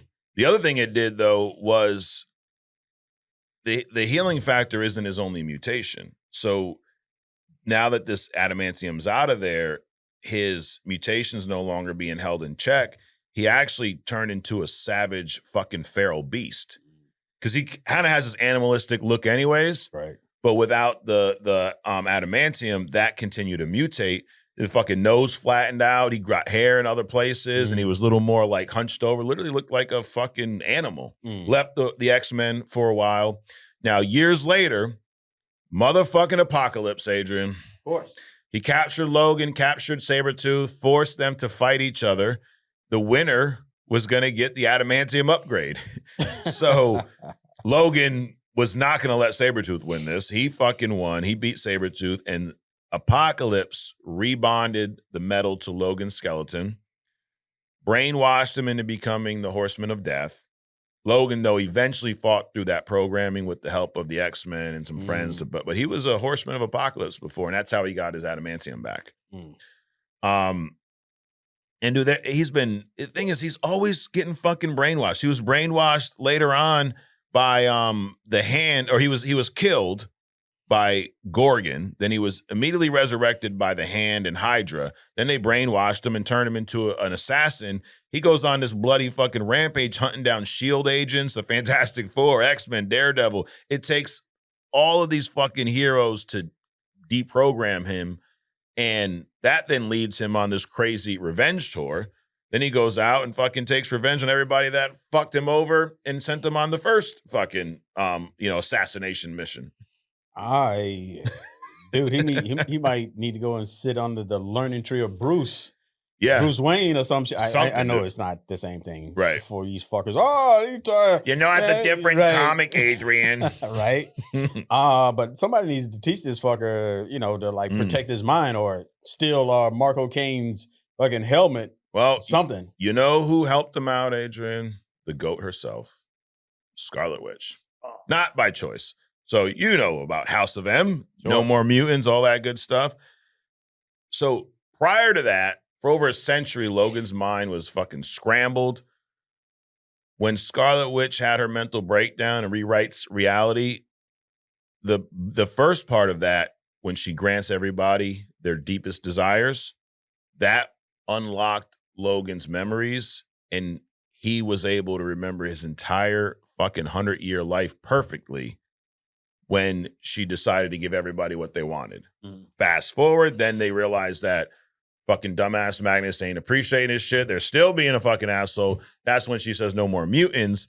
But Logan retained all these memories. So from that point on, no more memory issues. He knows everything. Then what happens after that, because now he remembers everything, he goes and hunts down a bunch of people from the past, like Cyber, Bucky, Deadpool. He finally learns who Romulus is. Realizes that he's been a pawn in his fucking chess game for so long. So he hunts Romulus down. Romulus wants Wolverine to murder him. He's, the clap, like, send you over the edge, right? Fucking kill me and you'll be blah, blah, blah. It will prove, if he kills Romulus felt like it would prove that Logan is just a mindless fucking animal. So instead of that, he doesn't kill him. He goes and recruits Cloak from Cloak and Dagger. Cloak is a portal to the Dark Forest dimension. It's an endless, pitch black void of nothingness. So they have this fucking bloody battle. Logan, instead of killing him, he maneuvers Romulus right into Cloak's portal, traps him in this dark dimension for a long time. And of course, he comes out and blah, blah, blah. Then his relationship with Cyclops, dude, they've been at it. on the same team, love-hate relationship forever, right? After decades of this dynamic, a mutant teenager is forced to murder mercenaries to survive, and Logan draws a line in the sand, deciding children should never be used as soldiers. This is when Cyclops is in this militaristic kind of like, when we talked about his deep dive, he fucking goes batshit crazy, right? So at this point, Cyclops believes they have to fight to survive, and this splits these two. They have a brutal fight. The mutant race is split in half because Cyclops has become this radical militant general. And Logan actually, they're on the island of, I think it's Krakoa. Logan takes the kids and leaves. He goes back to the Westchester school, rebuilds it. He takes half the mutants back with him. He names a new academy, the Jean Grey School for Higher Learning. Of course he does. And that's when this dude goes from being this feral, berserker, rage, mindless fucking killer, and he actually becomes exactly what Blanket Boy Xavier had originally envisioned, a headmaster, and he's dedicated to giving the next generation of mutants a normal life that he didn't have. So what a fucking full circle story. Right. This is obviously, there's a lot of shit that happens. Some people are like, but then he did this. I know. It's my fucking story, bitch. He's got a great relationship with Cap. Let's say great. They have a bond because they fought in World War II together. Yep. They have a utmost respect for each other. Cap looks at him as a fellow soldier. They also both are kind of men out of time, right? Like Cap in the ice, but Wolverine's been fucking alive for 100 years. He loves him some Jean Grey, bro. That's his as much of a savage as he is, Jean is that I guess that one love he can't really have. It's probably a good thing because everyone he falls in love with gets fucking killed. But he loves her enough to let her be happy with Scott as much as that fucking kills him. And then Scott, they started out as bitter rivals competing for Jean. They clashed over leadership styles. And then obviously everything kind of turned back around. Xavier, he's got this father-son dynamic with Xavier saved Logan's mind, but Logan often resents Charles for being manipulative, hypocritical, because he knows that Xavier secretly uses his fucking telepathy to nudge people into falling in line with him because he's an asshole. Magneto, I mean, he's fucking hates because of what he did to him. Jubilee's like his surrogate daughter, and then he's got the clone X-23, and he treats both of them like daughters and looks out for them. But that, my friends, is who the fuck Wolverine is. Logan, the 5'3" Canadian motherfucking menace. Alrighty. Crazy, right? It's a lot, dude. We talked about Cap a little bit in this. Yeah. Bucky, Winter Soldier. So the road to Doomsday, the movie this past week, or the show this past week, was Falcon and the Winter Soldier. Now, Adrian, I'm not going to lie to you. I didn't watch this past week. Now, we're recording earlier than usual. And this show, how do you remember this show? Did you like this show? I obviously don't remember like it enough to remember much about it. Yeah. Nothing about the movie moved me. Yeah. This was a filler, it felt like. It did feel like a filler, yeah. So beyond that, that's it. Yeah. So we'll talk about it briefly, but I got something better planned than to talk about this fucking show. But what happens in the show is, I mean, Falcon becomes Captain America. Yep. Boo. Boo. And it's hard because I like some of the themes that were addressed in here. Like, the show evolved around the whole vacuum left by Steve Rogers being gone, right? And then it does bring up a question. Would the world want a black Captain America? Okay. And you do get to see that side of it, racial injustice and how different he's treated, purely because, number one, he's not Steve Rogers, but also he's a black dude. Right. In America. And then they introduced Isaiah Bradley's character, which I thought that was really cool. But it was just okay, the show. Like, right. I like that they tangled with some of these ideas, but I think the biggest issue with this show is I don't know that anybody wants to see Sam Wilson as Captain America. I agree. I think that's the big issue. Sure. And I'd even double down. Not even Sam Wilson. I don't think that anybody wants to see anybody but Steve Rogers be Captain America. Is that a fair statement? I don't want to see anybody but Steve Rogers be Captain America. That's absolutely a fair statement. Forget about, like I like the whole dealing with the racial injustice and pointing that out. But even with all that being said, I forget about what race the guy is. I don't want to see anyone but Steve Rogers with the shield. Right. It's like, don't change my motherfucking M&M recipe. But they did. It's long been changed. Yeah. I can't even get the peanut M&Ms anymore. I think they're changing Coke too. They're changing everything. I drank some Coke last week and I'm like, the fuck is this? Right. It tastes like they cut it in half. Yep. It's not fizzy like that. It's not. It's just water. It's just watered down. The fuck they doing? So what I have been seeing though is a lot of the Mexican bottles. Oh yeah. Coke. Yep. Maybe they're trying to drive you away from that to go to that. Not that it has anything to do with Mexico, but they can. There's less fucking ingredients in them though. There's less poison in it.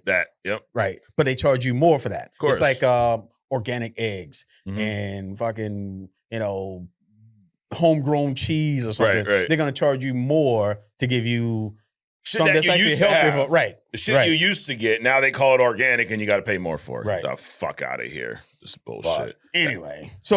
But the point is, he's not organic, Cap? Is that what you're saying? No, I mean, we grew up on this shit, dude. Yeah. Why are you going to start changing it just because, Bo DeMayo wants to, slide his bullshit in? As much as I want to blame Bo, I don't think this has anything to do with it. Well, I'm using Bo DeMayo as, the overarching, the man. They want to just, they're going to Bo DeMayo. We just verb this shit. Let's just Bo DeMayo these fucking characters and stuff. Well, you're turning that's now like an adjective. Or whatever. Don't Bo DeMayo it. There you go. Yeah, put that on a t-shirt. So I didn't hate this show, but I also, it wasn't so much about the show, it was about the path they were going down. Right. And Captain America, Brave New World, I liked the movie. It wasn't amazing. Right. I enjoyed it, but I still am like, I know they want him to be Cap, but I don't know that we want him to be Cap now. I don't think so. This show did set up that movie. It set up the Thunderbolts project because a lot of these, U.S. agents in there. And then it set up, that whole transition into the new Avengers. So it definitely served a purpose, but I agree, it did feel like filler. So we're not going to talk much about that. What we are going to talk about is something that happened or a handful of things that have happened in the comics, Adrian. Believe it or not, Steve Rogers is not the only Captain America in the comics. And I'm going to go through briefly, real quick, everybody who fucking was called Captain America at one point or another in the comics. Steve Rogers was number one. There was 9 of them total, okay? Steve Rogers, 1941. He's a scrawny kid from Brooklyn. He gets super soldier serum. We know he punched Hitler in the jaw once. That was awesome. He became this symbol of American heroism in World War II. He stopped a few times. The first time he stopped in 1945 when he was frozen in ice, trying to stop a drone plane. He later quit the role several times due to government corruption. He became Nomad. He became the captain. And he was briefly forced out of the serum, briefly forced out when the serum was temporarily drained from his body, and he rapidly aged up into this old man Cap. So that's the thing, too, about Captain America. People misunderstand what he stands for. He is not the ultimate patriot. He's not supposed to be the poster child for America. If there's corruption, he'll fight it regardless of what side it's on. Right. He's not just a blind soldier, I guess is the point. You ain't going to send him to go fucking bomb Venezuela. So he's the main guy. He's the guy we know. The second Captain America was Isaiah Bradley in secret. So in 1941, after Steve was presumed to be dead, the government decided they wanted to recreate the serum. Well, what'd they do, Adrian? They decided experiment on black people. There you go. Just like they always do. Hundreds of black soldiers. Yep. black soldiers. So these are people in their military, their own fucking military. Mm-hmm. Hundreds of them they experimented on. Mm-hmm. Isaiah was the only one who survived. I mean, speaking of blankets, I mean, there was a whole thing. They gave soldiers, I forget what it was, something on the blanket. Oh, syphilis, wasn't it? Yeah. To see if they survived that. Right. And it was all this other bullshit. I mean, they've done so much bullshit. It's just, I mean. And that's real life. That's not comics, by the way. Right. That's real life. Right. Yeah. But they also, the CIA would drug people, lure them to fucking, sex shops and then watch them behind mirrors and see what the drugs would do to. It's crazy. The weather manipulation, fucking, It's always something, dude. So Isaiah knew the government was corrupt. He stole a spare Captain America uniform and shield, and he deployed himself to Germany, single-handedly destroyed a Nazi super soldier camp. Did it all on his own. Then when he returned home, Adrian, the U.S. military court imprisoned him for stealing the suit. Of course. Of course. Of course. It's like somebody, black person, like steals a TV, right? And they get fucking 68 years for it. Right? But someone else goes and murders a whole neighborhood. Right.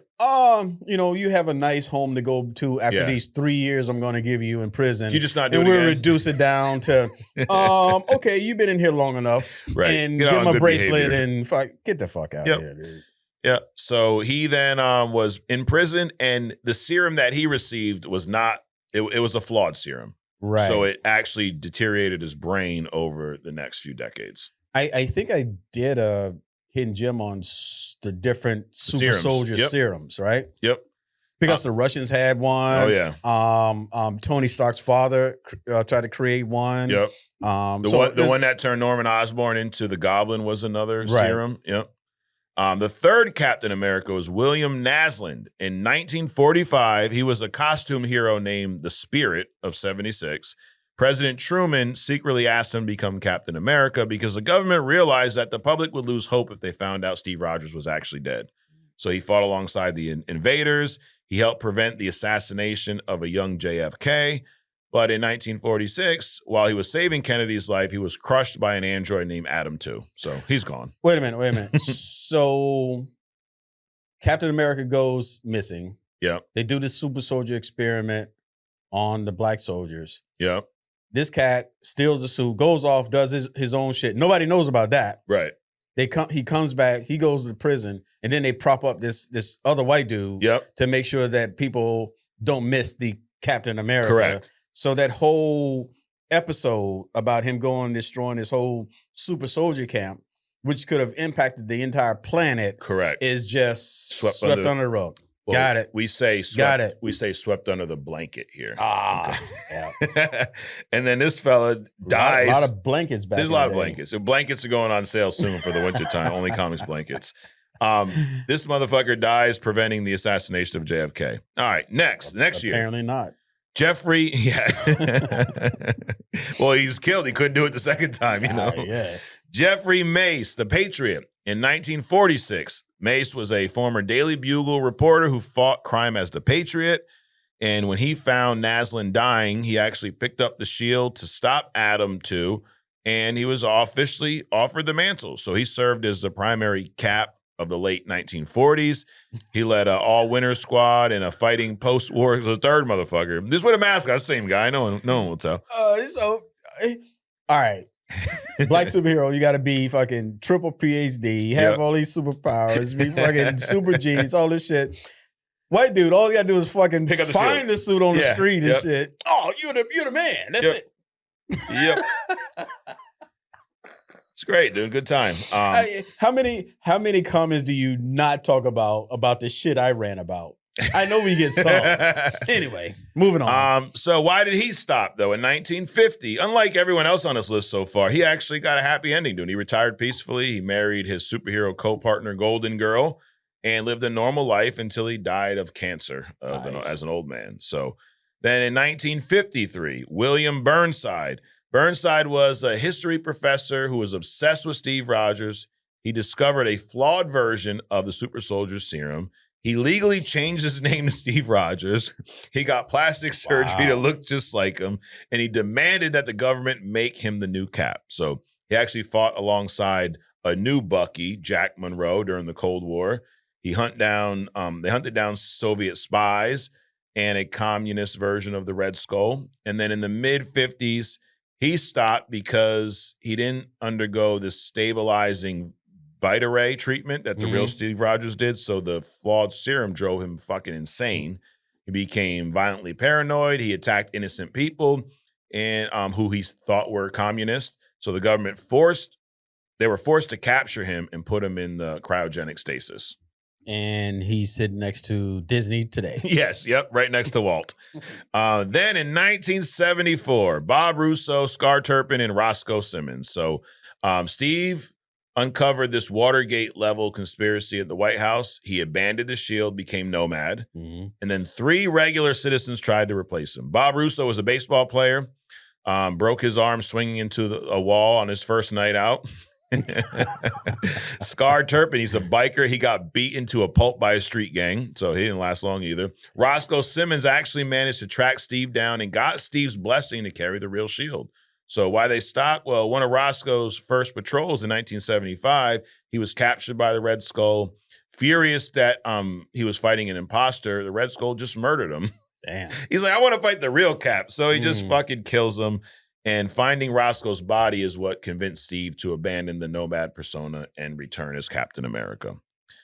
John Walker, he's the 7th one, U.S. agent. He was in the show. 1987, when Steve Rogers refused to become a government-controlled operative, the Commission on Superhuman Activities fired him, handed the shield to John Walker. He used to be Super Patriot. John was brutally violent. He's highly conservative.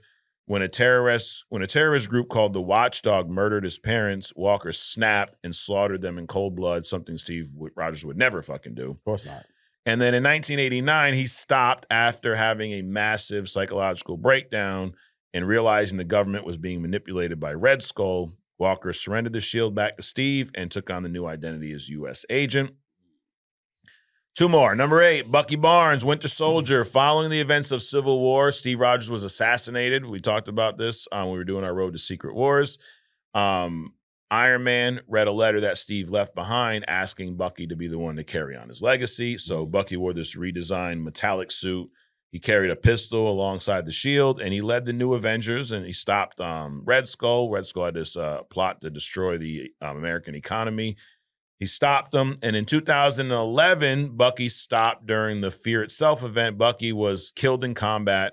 He actually survived, though, because his dark past as Winter Soldier had been leaked to the public, so he used his death to kind of return into these covert operative, I guess, handing the shield back to a resurrected Steve Rogers. And then the last one, Sam Wilson, the Falcon. In 2014, the super soldier serum was sucked out of Steve Rogers, no diddy, and he rapidly aged into an old man, and Steve passed the shield on to Sam Wilson. Sam led a all new different Avengers and dealt with a lot of political backlash from the public that didn't want a black man holding the shield. So some of the stuff we saw in this show, he fought the AmeriCops, led a resistance against Hydra, against a corrupted version of Steve Rogers and Secret Empire. And then he stepped down in 2017 after the events of Secret Empire.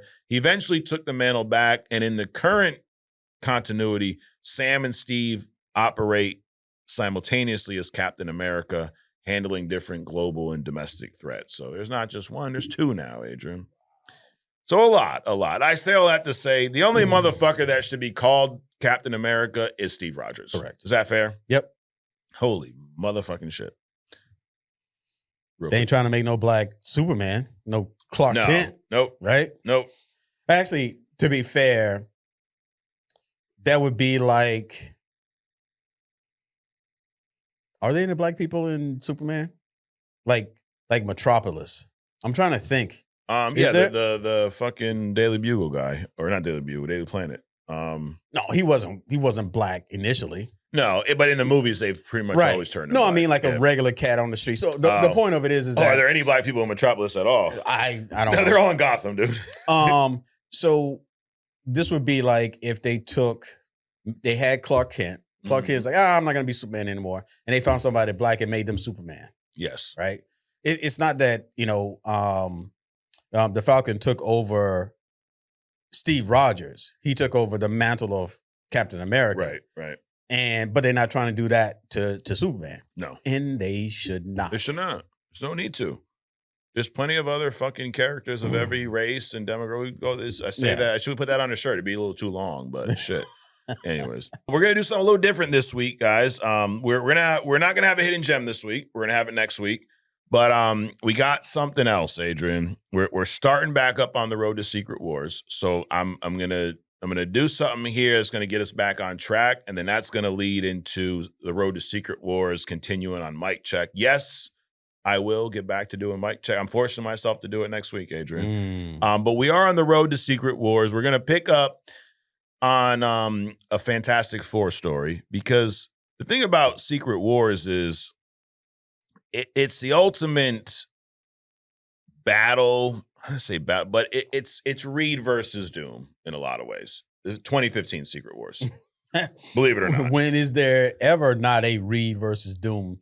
In Fantastic Four First Steps? There's that. But Reed, Doom, Sue is like Wolverine, Scott, and Jean, right? Yep. So we're hopping back on this road to Secret Wars in a Fantastic Four story called Solve Everything. So before, what I'm going to be doing is every week, I'm going to be covering a few issues along this road. So we're starting here because this comic here, well, first of all, the most dangerous threat to the multiverse is, believe it or not, it's not Doom. It's not Kang. It's a fucking infinite room of Reed Richards that have decided they know what's best for everyone, okay? And we're going to talk about that today and solve everything. So this is, if you want to read these comics, it's Fantastic Four 570 through 573. All right, 570. This is after Civil War, after Secret Invasion. We read these here. We talked about these. Reed looks around and he realizes that these are heroes.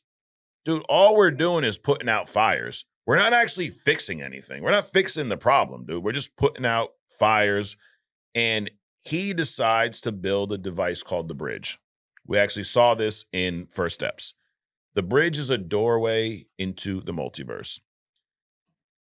He built this so he can look and observe alternate versions of himself to see if any of them actually manage to fix their worlds. When he steps through, though, he doesn't just find a viewing room. He meets an interdimensional council of Reeds, okay? So this issue here establishes the baseline for the entire Hickman era. It frames Reed as not just a superhero, but an architect of reality who is frustrated by his inability to perfect it. It sets up a conflict that spans the next several years of these comics. It's Reed's intellect versus his humanity. So Reed hides this new project from his family. He's sneaking around in the middle of the night. He don't ask his wife, Sue, for her input. He don't call Cap or Iron Man. He believes that he's the only person smart enough to help. He believes that the only person smart enough to help Reed Richards is Reed Richards. So in this comic, we find Reed meeting this council of Reeds, and there's all kinds of Reeds, dude. There's Reed Richards wearing infinity gauntlets like I wear this fucking bracelet. There are Reed Richards that have the powers of everyone else in his family. There's a Reed Richards that has Human Torch's powers, Sue Storm's powers. He meets all these motherfuckers. And there's some major reveals here. You know, in this, we find out that Reed Richards, this Council of Reeds, dude, they're going around finding Dr. Dooms in different multiverses. They're lobotomizing them and keeping them as pets. Yes. There's literally a fucking room of mindless Dr. Dooms. They're just standing there going, Doom, Doom, Doom. Wow. Yes. Because, like I said, Adrian, Reed Richards is so intelligent, so smart, so arrogant that he believes that he's the only one that should make these decisions. He believes he's the smartest person on the planet. Is he the smartest person on the planet in the Marvel Universe? No. No. Who would you put above him? Well, let me see. His daughter. True. He'll admit that. So okay, but anyone else? Yeah, the little black chick in Brooklyn. Oh, Ironheart? No. It's the one with the dinosaur. Oh, Moon Girl or something like that. Yeah. Yep. Okay. I would put T'Challa's sister. Yeah. Kind of up there with him, right? Mm-hmm. Tony is smart in a different way. Yeah. Right. Not necessarily Beast's fucking apocalyptic ass, but he's no, I wouldn't put him up there. But yeah, I would definitely put, but not many. No, not many. Like less than a handful. Right. And even those, you could always argue that in certain ways he's smart. Sure. Like it ain't one for one. Sure. No, it's not an easy answer. Like when you go, is Superman stronger than Batman? Oh yeah, absolutely. Sure. But he's dumb and he gets his ass whooped still because Batman. But that's a whole nother fucking story. But think about the arrogance of Reed, dude. He built this bridge. He's talking to other versions of himself. He's fucking traveling around the multiverse. He ain't told no one in his house. He ain't told nobody. He's just getting up in the middle of the night. Like, I don't know about you, but I get a lot of shit done in the middle of the night. Absolutely. Coding, fucking work, whatever. So instead of like him being in the living room, like my wife's sleeping in the room, I'm sitting in the living room, fucking, key whacking and whatever. This motherfucker is going to one of his, rooms, his little study room, and he's fascinated with this idea of solve everything. He's traveling through the fucking multiverse, meeting with a council of himself in the middle of the night when he's supposed to be fucking sleeping. Mr. Sinister had a council of himself too. Yeah, we see how that fucking turned out, right? So, except he wasn't like getting suggestions from him. He's just sitting there looking at their asses and shit. Probably Bo DeMeo wrote that one too. I'm sure. Is Reed Richards actually a good guy, or is he just kind of a dictator waiting for the right excuse to take over? I would say that. The second one? Yeah. Yes. I mean, because when you're that smart, I mean, I met this cat, right? He's achieved a lot in his life. Yeah. And I give him that. And but what happens is in conversations, you can kind of see it. He's quiet if there's nothing for him to talk about in the conversation. Yeah. He won't engage in small talk. Okay. What he'll do is he'll either come out the gate talking about something he wants to talk about, which is very limited. Yeah. Or he'll steer the conversation into something that he wants to talk about. So if you have that kind of a cat, right?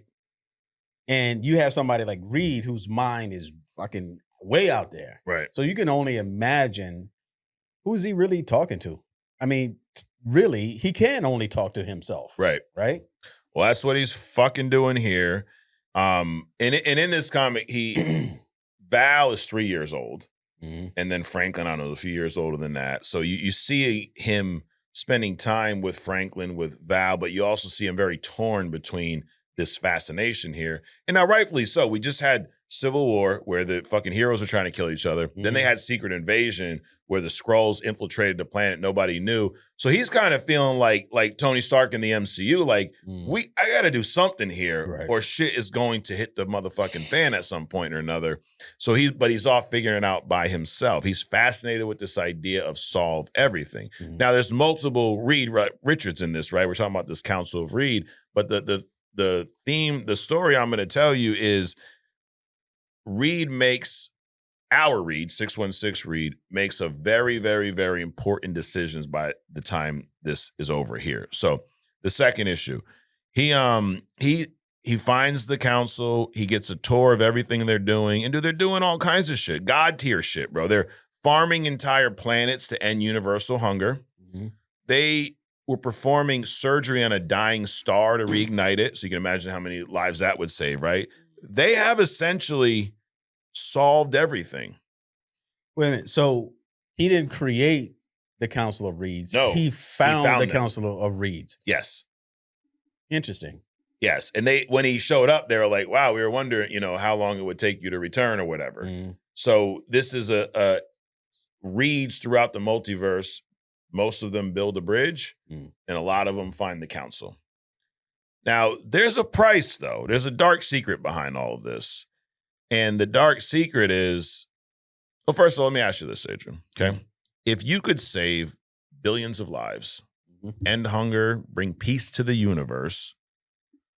What's an acceptable cost for that? Would you give up your entire humanity if you had the intelligence, the skill set, the means to solve those things, but you had to give up your entire life?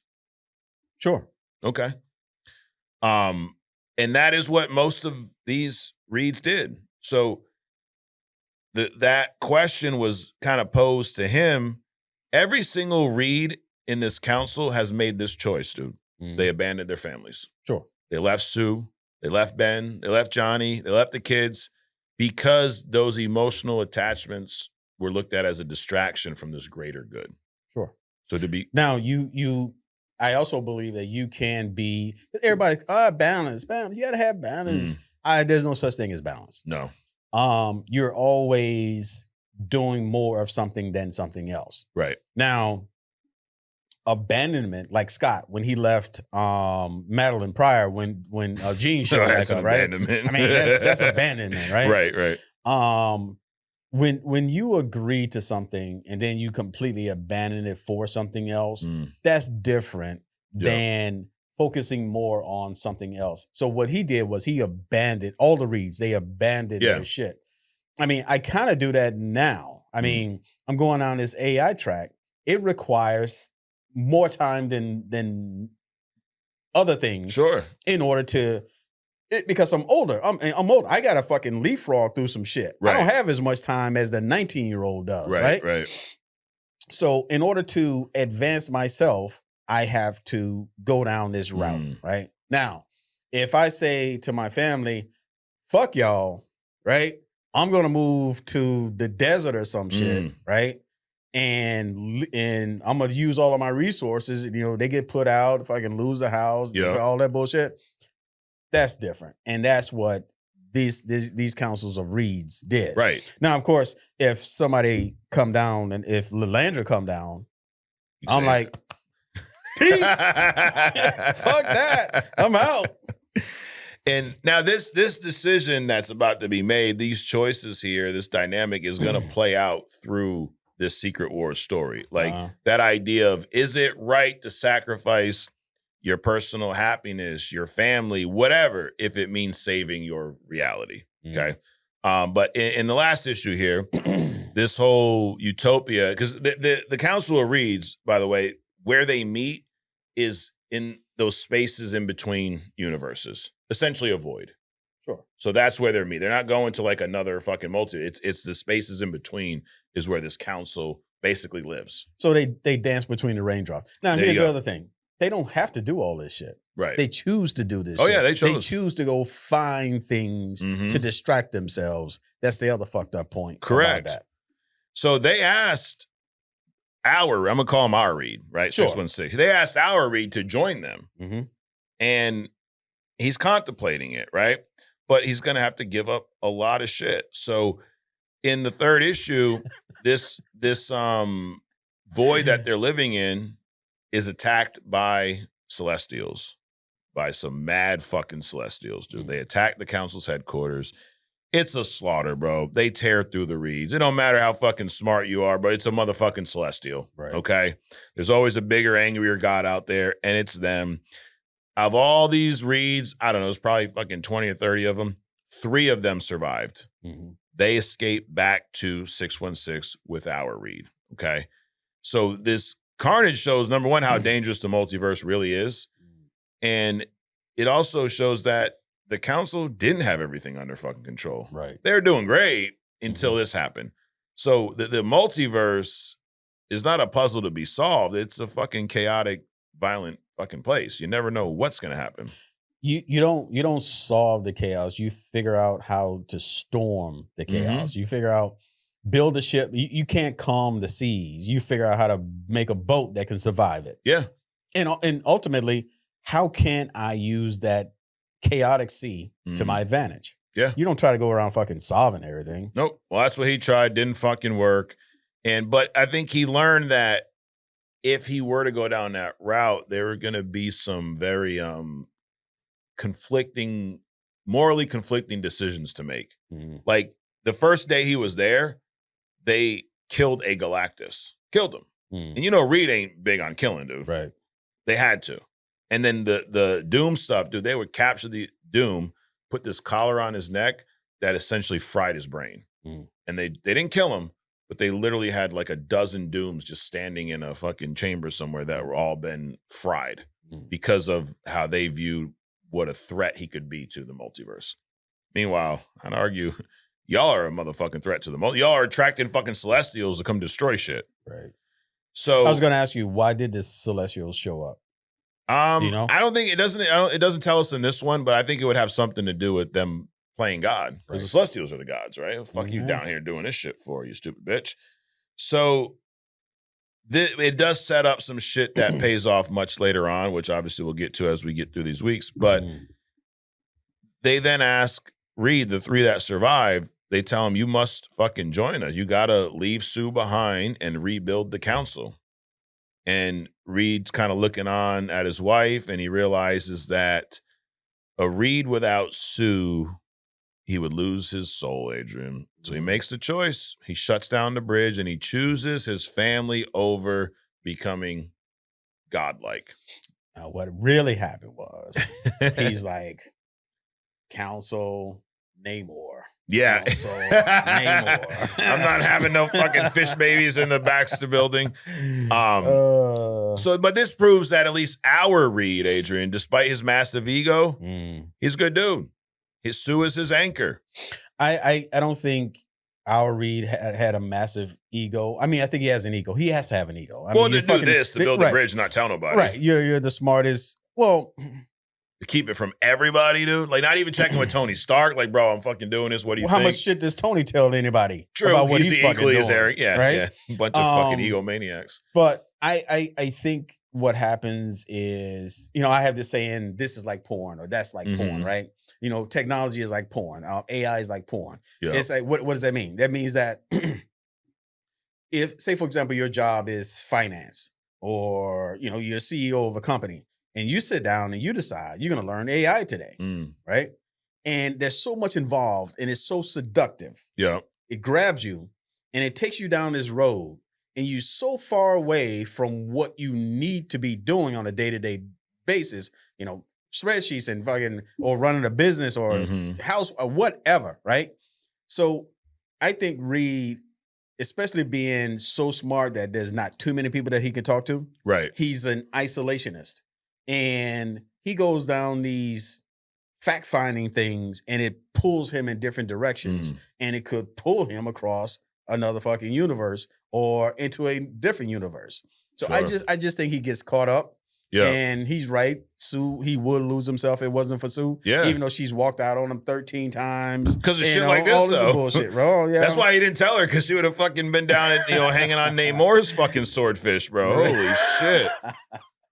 That's why he didn't say shit to her, because she'd have fucking dipped. Right. But this series right here kind of lays the foundation for what to expect on this true road to Secret Wars incursion. I mean, because you get to the points in the story where he's going to have to face this again. Do we throw the morals and everything out the window because we're trying to save our reality, as the incursions and Doom and all that? And then also the three fucking Reeds that escaped into 616, let's just say they're probably going to cause some fucking issues down the line. So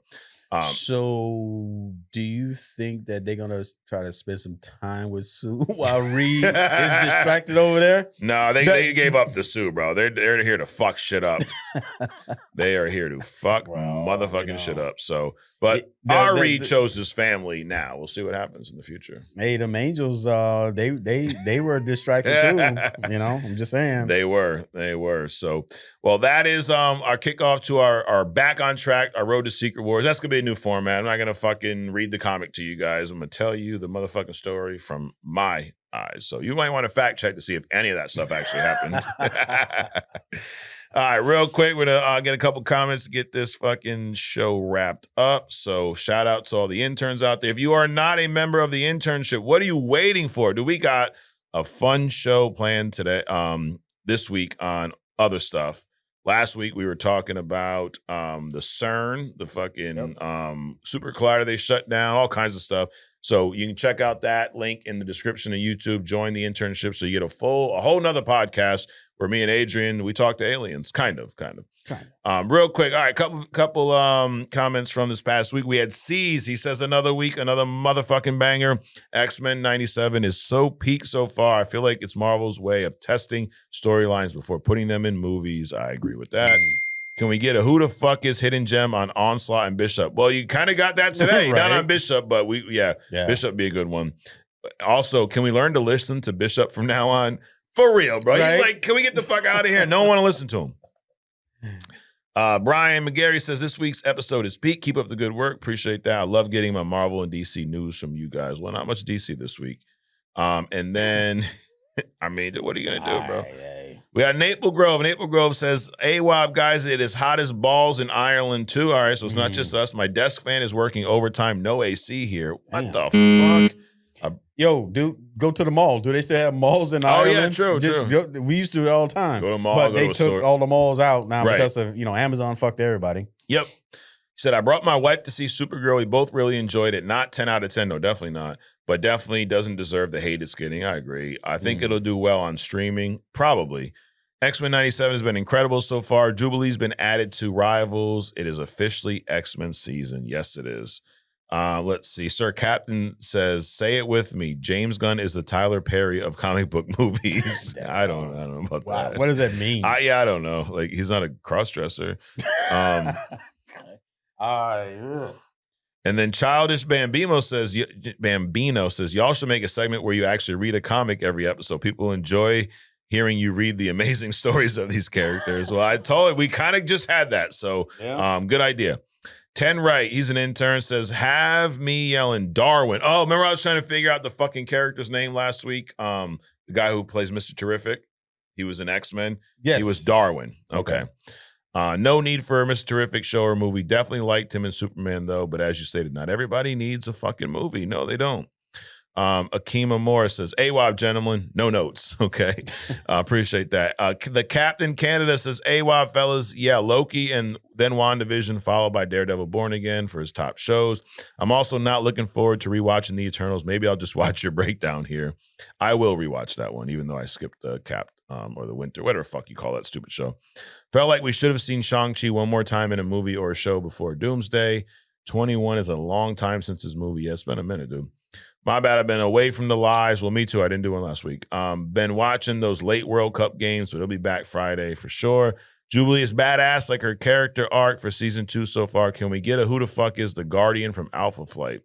Let's see. We got Timeless Kick says, what's up, fellas? If you guys were in charge of the sequence in DCU movies drop, how would you do it? I say Batman, Superman, Wonder Woman, work in Atlantis, include Aquaman at some point, Batman 2, Flash, Green. Yeah, I mean, I can't tell you the exact order, but I would focus on the fucking Justice League goddamn characters and not some obscure, fucking Supergirl, Wolfman, these nuts, those nuts. Just fucking, you got the Trinity, dude. Right. Do that. Well, they just had them out. Yeah, but they were fucked. Do them the right way. Unbelievable. Let's see. Ken Shakur says, Adrian is wrong. We do miss Snyder. No, you don't fucking say Adrian's wrong here, Ken. We appreciate you, Ken, but fucking nobody misses Zack Snyder. Well, I shouldn't say that. We don't. Nobody here misses Zack Snyder. Charles Bond says, trust the Russos. I do, but I also know anybody can fuck a movie up, right? I mean, we just saw Steven Spielberg's piece of shit fucking movie, so unbelievable. And then 10 Right says, seems like Gunn is still trying to make the B-side heroes A-list names. It worked for Guardians, but that was a decade ago. Yeah, I think the problem is Guardians happened after all of these other Avengers movies. If you would have made Iron Man and your second movie was Guardians, I don't think anybody would want to see it. I think they built up trust with the audience, and then they were like, oh, here's these Guardians. No one fucking knows who they are. Check it out. Well, I was going to say that. And with the Guardians, you can only go up. Right? Because nobody knew who the fuck that was. Correct. So anyways, well, appreciate you guys. Appreciate y'all commenting. Appreciate y'all watching. If you've not already, subscribe. If you want some more of us, get on the fucking other stuff, dude. I got a A lot of I haven't told you about this. I have some shit I think you're gonna like this week, Adrian. You always talk about how people invent things, people of color, and then people of non-color steal their inventions, or they just don't get talked about enough, right? And there's an individual who she built an amazing business. She actually is the first female millionaire. Walker. Yep. And we're gonna go through her fucking dude. I was blown away by this shit and when it was created. That's just our history is littered with that shit. Well, guess what? You're gonna fucking hear about it on other stuff. So Madam check that out. CJ Walker. There you go. Well, Adrian's been fun. Thanks for coming out, guys. Thanks for watching. We'll see you next week right here on motherfucking Only Comics. Peace.